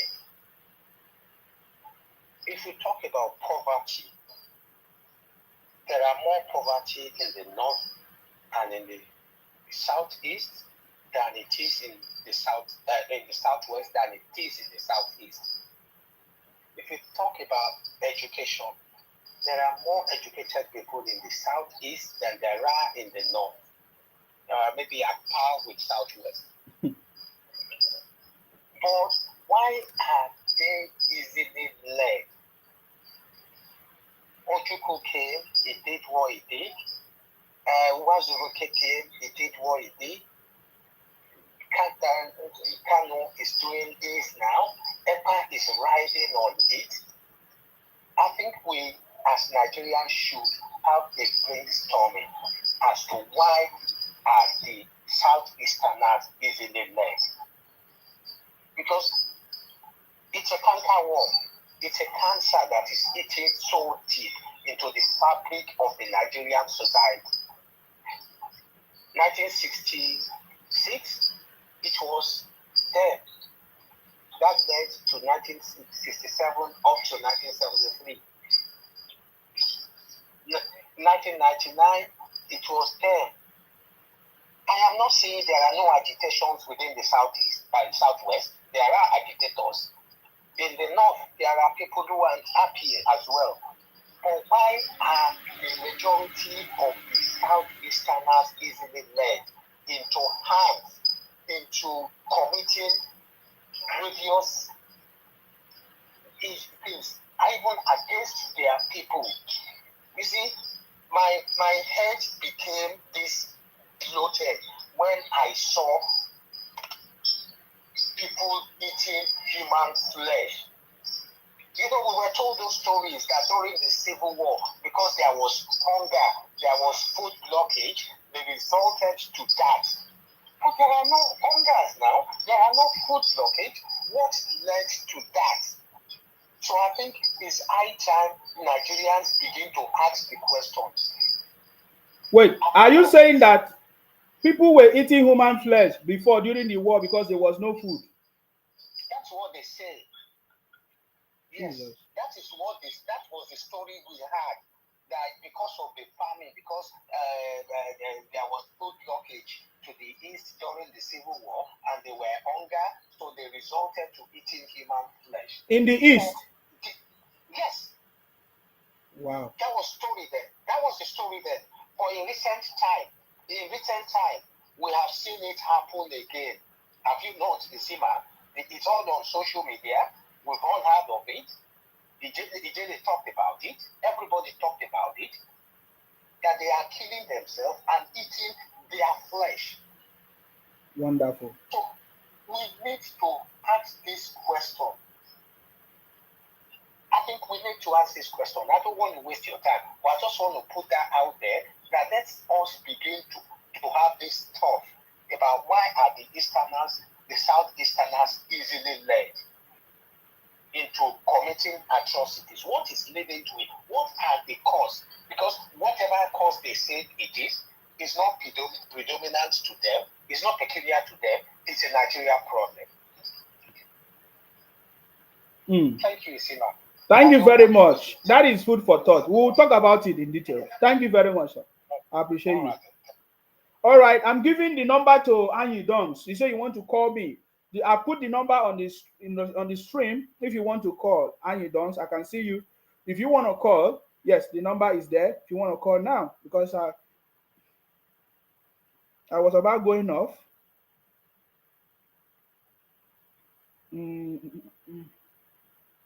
I was about going off before I saw your comment, and that is why I pasted the number for you if you want to call it right now. Okay, Annie Dons, I'm waiting for you. If you want to call, the number is open. If you want to call right now, I want to know your contribution. People like Ijele is trying to bring peace to educate people from the Southeast. But every time I look at the response of the people from the Southeast, I see abuses and all kinds of things. He's the one trying to educate people from the Southeast. Anyways, I don't have much time, guys. I have to go because I have something that I'm doing. I thought, because I can see him still watching. You understand me? Anyways, so the truth is that is Obi coming tomorrow?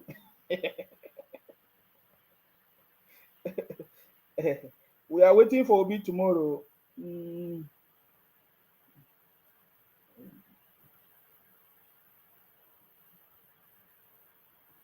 Anyola said, please help us to warn all those governors to do their right to their state, because Tinubu no hold anybody.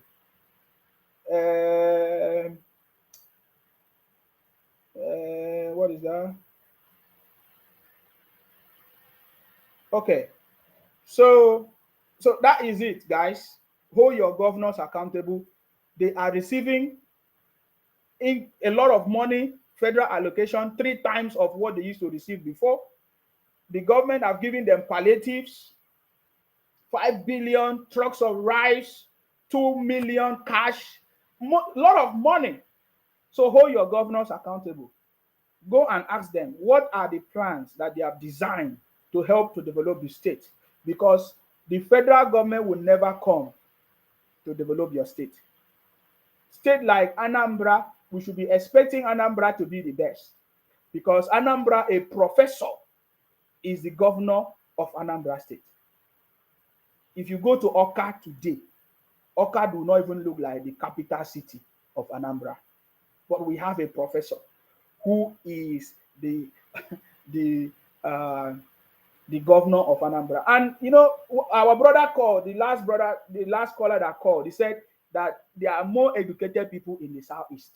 My brother, how can you say there are more educated people from the southeast? Is it education by certificate or by degrees? Because I don't understand. How can you know that people are educated?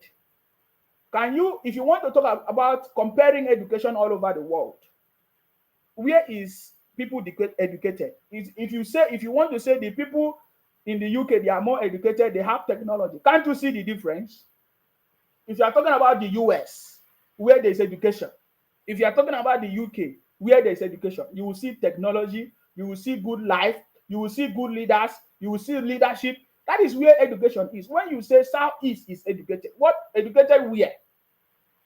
Where is the education? Where is the reflection of the education you are talking about? Hello, I salute you, Mazi. Hello. Yes, I salute you. Please go ahead. Okay, let me lower the volume of this. Okay, can you not hear me? I can hear you very loud and clear. Please go ahead. All right. My name is Dons, and you already know. Okay, I got interested. I just came online and saw your program going on. And I decided to add one or two to whatever thing you've already said or people has already contributed. I don't come online to join any live stream. I've never done that before. I can only watch, but I want to say something here. I think we all are making our own contribution towards the success of this country out of love, because if it's not out of love, many people might not, even find it interesting to even get involved in the issues negatively or positively.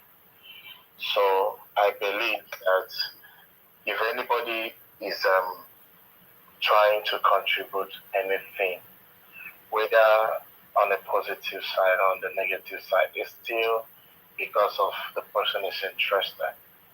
That's the reason why the person is contributing. I will always appreciate and honor people's opinion, so that my own opinion will stick out.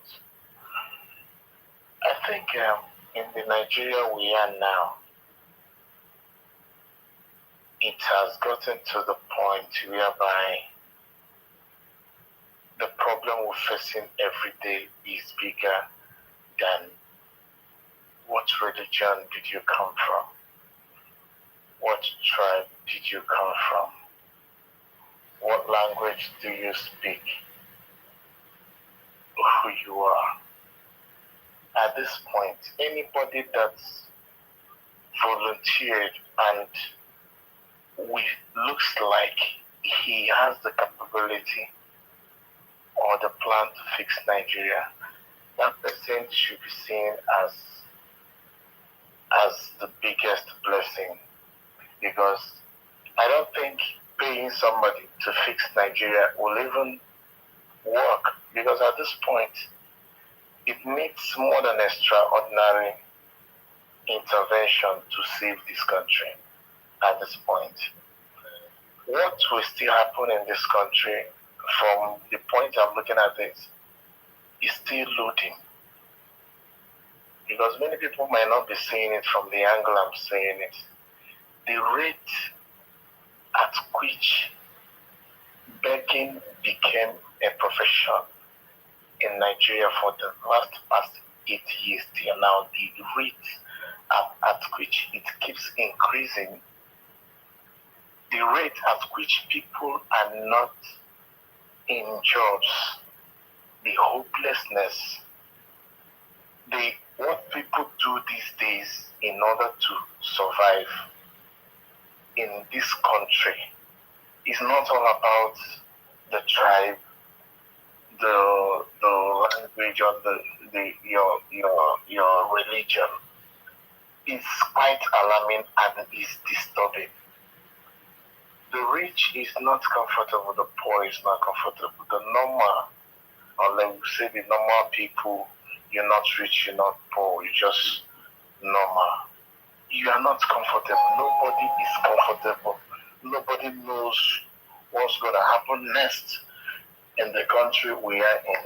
Yes, we have recorded a lot of insecurities in the country right now. A lot of insecurities, both in the north, both in the southeast, and the onslaught going on in the southeast. I think that every damn thing happening in this country now still boils down to bad governance. See, before we try to point fingers, this person, if somebody manipulated the outcome of a whole election of the country and it became successful and the person still has power, or if somebody feels like he was cheated out of his rightful position democratically, and there's a process that the people doesn't doubt, that will put justice to that. If people are having mixed things and all that, now what I'm saying here and what I'm seeing happening in Nigeria is the government has been failing. If the government have been working, we will not be witnessing all that is happening in this country right now. Somebody cannot have the temerity, cannot even have the nerve to hide if your hands are not clean. People don't hide anymore to do bad things. It is a very big shame that we live in a country where the people looking up to us doesn't respect us. The people we are even better than doesn't even regard us. The people that are better than us don't even regard us. We ourselves don't even regard ourselves. What kind of life is that? We hold no water.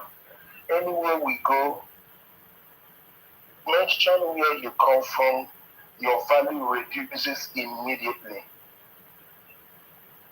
Anywhere you go, just mention I am from Nigeria. The police will just look like they just saw one of the people they have been looking for. Or, okay, stay here, let's carefully examine you before you go. You know, they see you as a bunch of criminals, and it's disturbing, destabilizing, and demoralizing.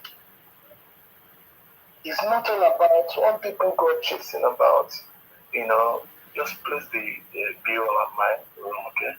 Chasing about, I call it clout and all that.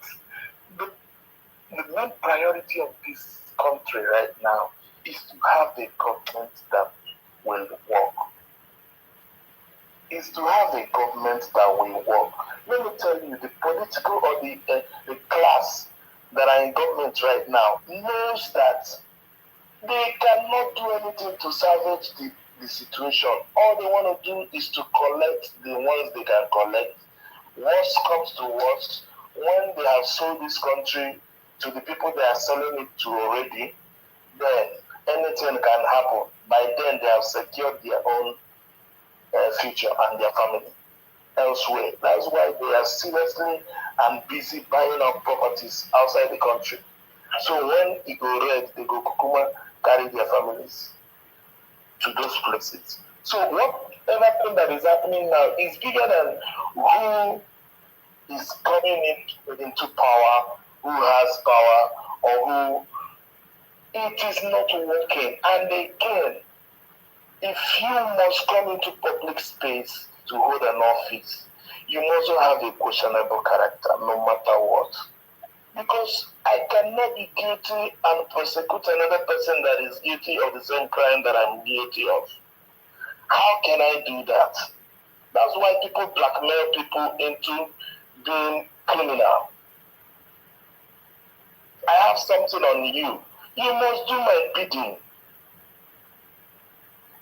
I have something on you, and because of that, you must do my bidding. You must remove that criminal, or you must release that criminal in your own office. Even if you are supposed to arrest that criminal, you are to release that person because of what I have on you. That will be detrimental to your position and to what you stand for. For that, whenever it comes to that, just know that greater percentage of human beings will always choose to save themselves first before any other thing. And in that regard, how can we run a country like this? Do you know I am an Igbo guy? Trust me, I am not interested in politics. You can affirm and attest to what I'm saying. I have never been in affiliation with any political office. I am one of the celebrities from the East that have never campaigned for anybody or never come out to support anybody. The day I supported P2B was the night before the election. And why? Because I don't want my own opinion to convince people. No, everybody should be convinced. If him himself is not strong enough to convince people just the way he convinced me to cast my vote, then he is not supposed to be there. That's the way I reason things. I am not emotional in things like that. Are you getting it? So me backing P2B was not because it's from my tribe. Normally, I know that once it comes to politics and living in a flexible country that we are, so many other tribes need to be considered in taking decisions. And that is why it's political. And whenever some people are not happy, their agitations and their anger should be brought to table and discussed. That's why everybody will always end up feeling among and contribute what they can contribute. That is a working government for you. Now, even the Nigeria now that is about to witness war, still. Okay, and you don't. I'm sorry. I have to stop you there. I've listened to you. This is 12 minutes. Thank you. 12 minutes I listened to you. You have said all kinds of things. You know that, okay, you say that the government has failed, which I agree with you. Okay? Because of our political leaders have been failing us, right? We have the federal government, we have the state government, we have the local government. So if the federal government failed in doing their own, because the federal government have their job, the state government have their job, the local government have their job, and we as a people, we also have our own job. So can we say that all of us have failed, not only the federal government? Because we have not been holding our leaders accountable as we speak. The federal government job is not to develop the state. The state have not developed, but we have governors. We have local government. Okay, now can I step in here? So, because I don't believe in talking too much. If we want to change the situation, how can we change the situation? Okay. Now, what I want to say to what you said, you made a very strong point. And countless times I've made posts in that regard. I'm still going to say one or two things towards that. Okay. You can authoritatively say that we have not been holding our leaders accountable. Are you getting it? because these people have a leverage on us. They have weaponized poverty to control our mentality. The way you reason and see things because you're in a developed country now is totally different from the way people see things. My brother, that is completely wrong again. No. I did not, the way I, no, excuse me, I need to correct you, sir. I did not think the way I'm thinking because I'm in the UK. Your sister, Chimamanda, is in the US, but look at the way she's thinking. So it's not where you are that changed. We don't come to the UK and the UK government open my brain and put me sense. You cut me short. You will not get the food. No, my brother, you have spent 34 minutes. I'm not able to get anywhere you are going. You complain about everything in the country, and we are being specific. For example, I thought you say you have been listening. In this broadcast, we have been saying that we should be talking about all eyes on the governors, not the judiciary. We know that the governors are the one responsible for developing the state. Is that not true? Hello, Isima, you were making a point out of which you could have answered my question than to talk about me. That the way I'm reasoning is because I'm in the UK. That is not true. I'm not my best friends. I'm not talking about you. No, that is completely wrong. Nigerians are even so intelligent. So please, let's talk about the thing. We have failed to hold our leaders accountable. And now we have a president who has exposed what has been wrong in the country. So why don't we hold the governors accountable? That is my question, sir. Okay. Because I've joined this stream already, let me say one or two things. Because I think I've taken a lot of time already. Exactly. Yes.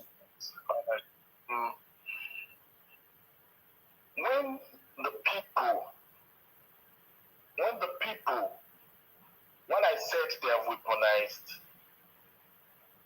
the people I'm talking about is the political class. They have weaponized poverty, one, which they used to twist the people that are supposed to come close and seek and hold them accountable. Now, most of the times I ask questions and I ask, why is it that everybody that enters the government starts misbehaving? I came to understand that the process by which they entered that government is one of the biggest problems they face why they entered that government. They entered here through the wrong platforms, through the godfatherism, through the wrong political parties, of which they took an oath, of which they made promises in order to have those seats. Now, once they enter there and they are doing just what their godfathers want them to do, their godfathers will, in their own capacity, use whatever thing they are gaining in order to confuse the public that are supposed to hold them accountable, using the poverty they have already weaponized. Already. Somebody will enter into office. You know that you are a criminal. They will go and select somebody they will have a leverage on in order to control and remote control the person. So that's why the person will enter there and have their bidding done. All right. Like I said earlier, you didn't allow me to land. Okay. Now, why are we being deceived this way? Many of us just read about good governance on so many write-ups and so many documentaries and so many books. Majority of us have never witnessed good governance all our life, except for the ones that have traveled outside the country and seen what is good governance. I don't know whether you're understanding why I made reference to where you are living and the way you're thinking now. I have traveled out a lot as an artist. What I witnessed when I traveled out for the first time, I can authoritatively tell you was totally different from my mindset when I never traveled out first. Because all my life, what I have seen is bad governance. And what I'm used to is bad governance. The way I see things work is the way I have grown to see it.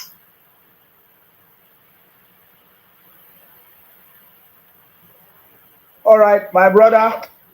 My brother, you did not provide solution. You did not. You keep talking like we are on this platform. I believe you have been listening. We provide solution. We don't just talk about issues. We provide solution. We say the people should hold the governors accountable. When the governors begin to see that people understand how Nigeria works, then they will do their job, because the people have the power to remove the governors. But do you know what the people are doing? The people are busy. The people are busy pushing Obi, telling you that Obi is coming. The people are busy, especially people from the southeast, telling you that Biafra is coming, blaming the president, say all eyes on the judiciary. So if you say people don't rise up, why people rise up to say, oh, all eyes on the judiciary? Why people? Because people have been misled by the same people by themselves. Even the governors themselves misled the people. For example, the governors in the southeast, they just had meetings. Do you know what the governor said? They said that, oh, the criminality happening in the southeast are done by criminals, not the Biafra agitators. So they are the same people supporting the same criminality, and then the people are there deceiving themselves. So what is the solution? Ifima, your question I get. I'm going to answer your question. In the solution we're talking about, I am not the type that if you have a problem, look for the root of the problem. That is me. And I think that the root of the problem of the bad governance we have is because the people have not really elected the ones they are convinced that will work for them. They have been selected, or their leaders have been selected for them. Okay. You cannot hold accountable somebody who got into office not through your vote. Okay. You cannot hold accountable that person. That person would be accountable to the person that put him in that office. Perfect. I tell now. So in order to correct all this, people need to start selecting their own leaders. When? If they use the process to get them to the office, they can still use this process to get them out if they mess up.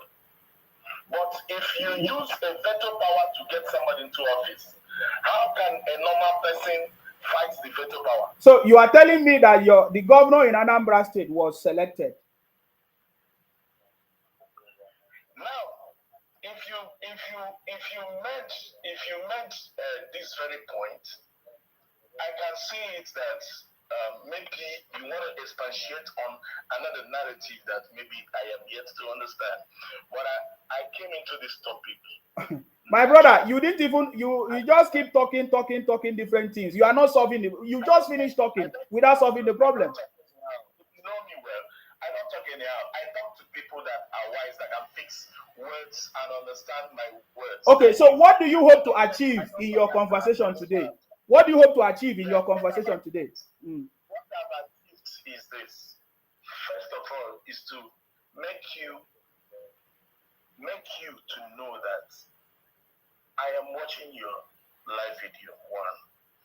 And as I'm watching, many people are watching. I make you to know that if you have a platform, it is a place to contribute your own quota to the good of this country. Make it count. I am working with my own platform. Everybody should work towards that because this is not time to throw tantrums onto blames. This is time to work something practical, not for selfish gain or for self-glory. This is something, if you know what you need to contribute for the good of the country, do it selflessly, not with any anger, not with any malice, not with anything. Because that is the only mentality that can save us right now in this country. All right. That is what I okay. Thank you very much. You have made your point and we have listened. Okay. Thank you very much for your contribution. I appreciate your call. Thank you very much. You're welcome, always. Thank you. Okay, that was our brother Anyi Dons from the Southeast. He's a popular artist from the Southeast, of course. I've been listening to some of his videos as well, some of his contributions. Are you getting me now? When there was a time he talked about IPOP. They wanted to come and they fire him. They brought him down. He came back and apologized. So many other things. See, my brother Anyi Dongs and others who are listening, this platform is not to hide anything or to say anything. Are you getting me now? The people that have been listening to this platform, I know that you have been listening. This is not the first time I've seen you listening to my broadcast. Okay. But what I want to say is that you are not facing the main problem. I try to point you at the problem, but you are not facing it. I want to give you a very simple analogy. It's very easy for you to understand what I'm saying. It's very easy. I have not seen the federal government, go to develop any other state in Nigeria. I have not seen the federal government gone to develop Akwa Ibom. I have not seen the federal government gone to develop Rivers State. I have not seen the federal government gone to develop Lagos. But you see, in these places, people migrate to these places because there is a bit of development there. For example, you might not agree that Akwa Ibom is the way it's supposed to, at its best. You might not agree. You might not agree that Lagos is at the best. I understand. You might not agree that Rivers State is the best. But why is people moving in mass, in night buses, from the southeast to where it's a little bit developed? Is because the governors in those regions are doing something to develop their state. Even as they might not develop or do what they're supposed to do completely, but they are developing those places. You start by holding your leaders account. You cannot go and hold the federal government that is at the top. You can't even reach the federal government. You need to start from where you are, your local government. You start from your local government to the state government. That is the only way you can move the country forward. Are you getting me now? There is no other way to move the country forward. You also mentioned that the leaders are not being elected or selected by the people. Therefore, they cannot hold them accountable. Then you will continue to cry. No problem. So if you did not select the leader, if you did not vote the leader, and the leader is punishing you, is not developing your state, you will keep quiet and you stay there. Is that what you're telling me? No, my brother. This problem cannot be solved from the state. You cannot solve the problem in your state by talking about the federal government or the president. You start by holding your local government, from your local government to the state government, from the state government to the federal government. Let your local government complain that they are not receiving what is due to them by the state. Then you cannot go and hold your state. Let the state complain that you are no longer receiving what is meant for the state. Then you people cannot go and hold the federal government. But you cannot jump from local government not to state to a federal. You cannot jump from your local government to the state, to the federal, without holding your local government accountable. From your local government to your state, from the state government to your federal. If you refuse or fail to listen and understand this, then you will continue to cry. You cannot change the system by wanting to be the president of the federal government when you cannot even conquer your local government or your state. That is the problem. That is what I've seen is the biggest problem. Now, the history and education, when the people surrounding you will also form the knowledge, the wealth of knowledge and ideas that you have. If you continue to listen to the people sharing lies and propaganda, especially from the southeast, the lies and propaganda, especially from the southeast, have condemned a lot of minds from the southeast. I'm just telling you this. If you continue to listen to the same thing from the southeast and they keep lying for you, then it's the biggest problem. My brother, if you go to Akwa Ibom is at the level where we can be proud of Akwa Ibom. My people say Akwa Ibom, oh yeah. It means Akwa Ibom is beautiful. Go and look at it. Our governors do something. When we had a governor that developed the state, it is the best. Godswill Akpabio developed the state. You need a leader that will develop your state. You need a leader that will be compassionate to develop your state. If you are telling me that the federal government do not like you people, what about your state? Your state governor is your brother. Why is your state governor not developing your place? And you are telling me that you did not select your state governor. Why are you allowing your state governor to be there? If you cannot remove your state governor, how can you remove the federal government? If you cannot remove your councillor, how can you remove the federal government? So this is the problem. You cannot. I see that many people have wrong minds, especially from the southeast. They are talking about federal government every time. Federal government, federal government. When you cannot even start from the local government to the state government. Because that is the way the Nigeria system is functioning. we have federal government, we have state government, and the local government. That if you don't understand that, forget it. You will continue from now till you continue to suffer, cry, and weep. For example, we live in the UK. Let me give you a very good example. We live in the UK now, and I'm working in a company. The company is a very big organization, and then I have a manager, and my manager have a manager, and my manager's manager has another manager, and my manager's manager have a manager till he get to the director and the owner of the company. Now, guess what? If I have problem in my own unit, in my own department I'm working, maybe I'm not progressing, maybe they don't allow me to use my skills, maybe I'm facing some discrimination. And instead of me to report it to my manager, I ran to the director. The director will ask me, have you spoken to your manager? That is how it works. If I've spoken to my manager and my manager failed to address my issue, then I cannot go to my manager's manager to report. And then my manager's manager said, have you spoken to your manager? You say, yes, I have spoken to my manager. Look at what my manager said. He did not solve the problem. So this is how the problem is solved, my brother. This is the way to move this country forward. You cannot continue to deceive yourself by running propaganda and say all kinds of things. It will never work. You need to start from the grassroots. Hold your governors accountable. Hold your councillors, your local government accountable. If you cannot, then forget it. That is the only way to solve the problem. You understand me? Because if you say that the federal government hates you or hates your region, what about your state governor? Why is your state governor that is from your place not help you to develop your place? And then why, if the state governor failed, why is your local government not help you? The problem is that it is your people, they are the cause of the problem, and we have failed. For me, if I want to categorize the biggest problem, is the people, because the people have failed to hold their leaders accountable, especially in Nigeria. We live in the UK. It's not everything that is working. But when things go wrong, the people come out and shout and they complain. In fact, people even die in the process to make sure that they get it. They will die, and because of that, the government are forced to do what they're supposed to do. But in Nigeria, instead of you to blame your local government, you see all of you running propaganda and say, oh, the president is not the president. No, you don't start from your local government to the state and then to the top. That is where the biggest problem is. And I've seen it. I've worked with the IPOB, I've worked with the Biafra people. I have seen where the biggest problem is, because they have been deceived for ages. Even people that they say they are educated, I don't know which education.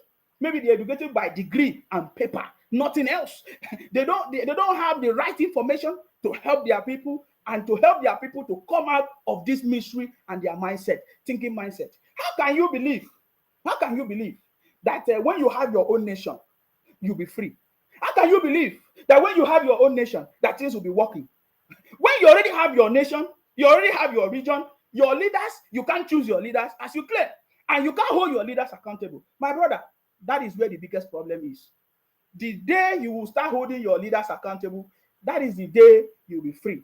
There is no other problem in the country than that. Now we have a president. We have a president that is ready to solve the challenges of the country. The president has done his own part and continue to do it. Today, the president has just inaugurated his own ministers. Are you getting me? Setting up his government. The government that is not up to 3 months has just inaugurated his own ministers and giving them portfolios to function. And I've also made sure that the state government, they receive all they need. The question is, have your governors not received what they need? So why is the governors not doing what they are supposed to do? That is the fundamental problem. For example, now, some people say, oh, Obi is coming. And they have look at Soludo. Soludo have been in government for more than 1 year. Nothing to write him about. Not professor. So I don't understand when people say education. I've told you people that education is not degrees. Those degrees are meant for you to work in industries. Go and check. I can tell you, those engineering, they are degrees for you to work in a specific industry. Simple. That is not education.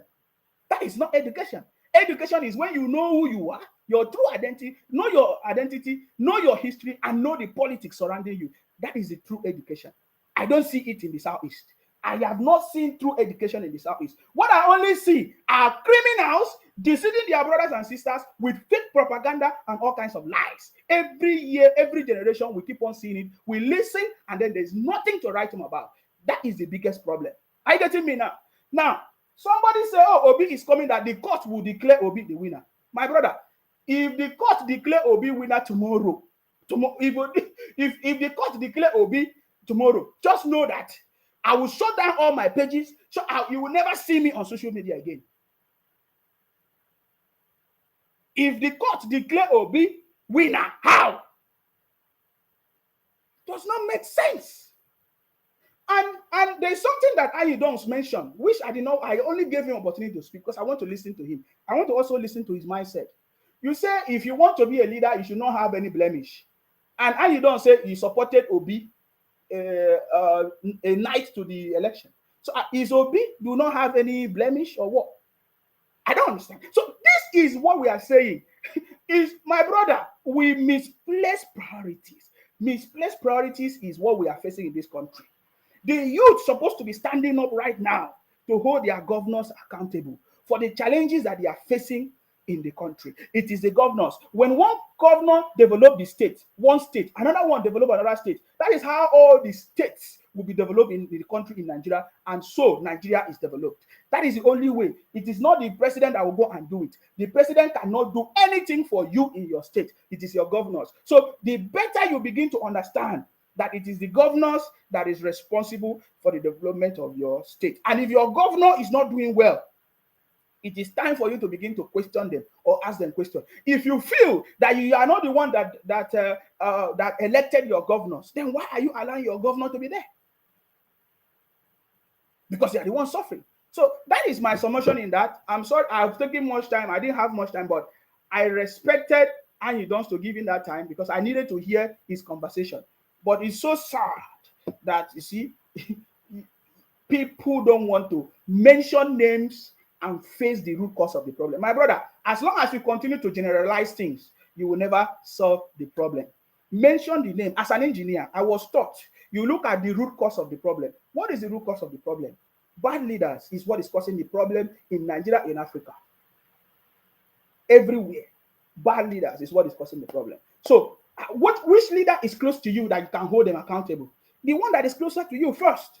Let's start from the one that is closer to us and start holding them accountable to make the country a better place, to make your local government a better place, to make your state a better place. Then we can now say, okay, the policies of the federal government is affecting our state.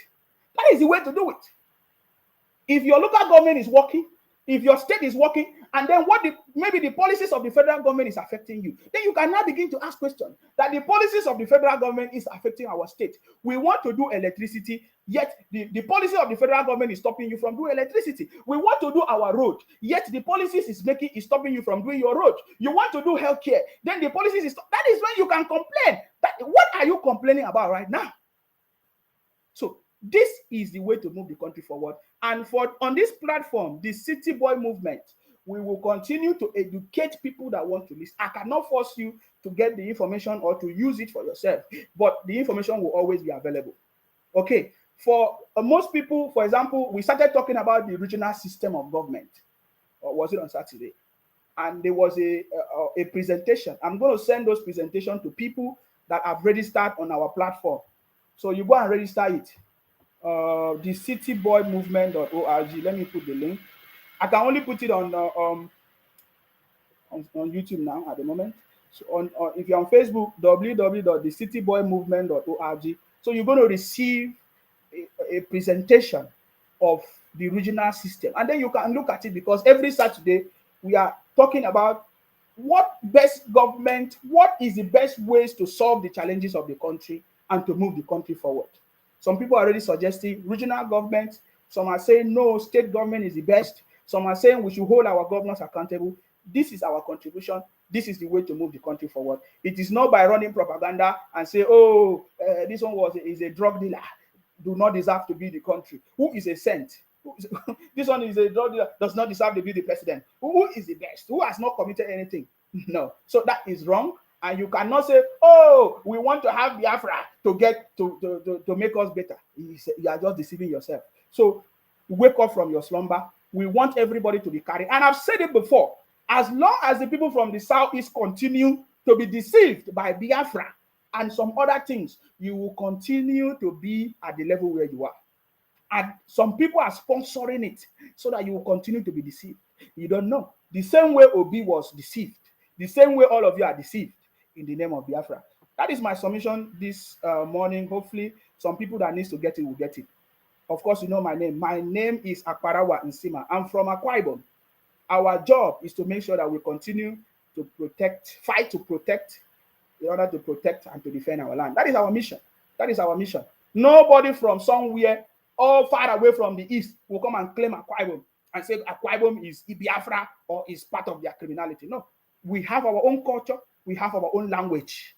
If there's any time they say Nigeria wants to have region or separate, we want to be on our. We don't want to be under anybody of anything. So nobody from anywhere should come and claim that Akwa Ibom is part of their criminality. We will never accept it. I can assure you that it will never work. And we don't believe by threatening people. In my place, we will flog you, and you don't know who is flogging you. You cannot see who is flogging you. And that is what I'm telling you. So, my brothers and sisters, especially from Akwa Ibom, we have our own problem in Akwa Ibom. We have our problem in Akwa Ibom. For example, the governor right now in Akwa Ibom is not doing anything in Akwa Ibom.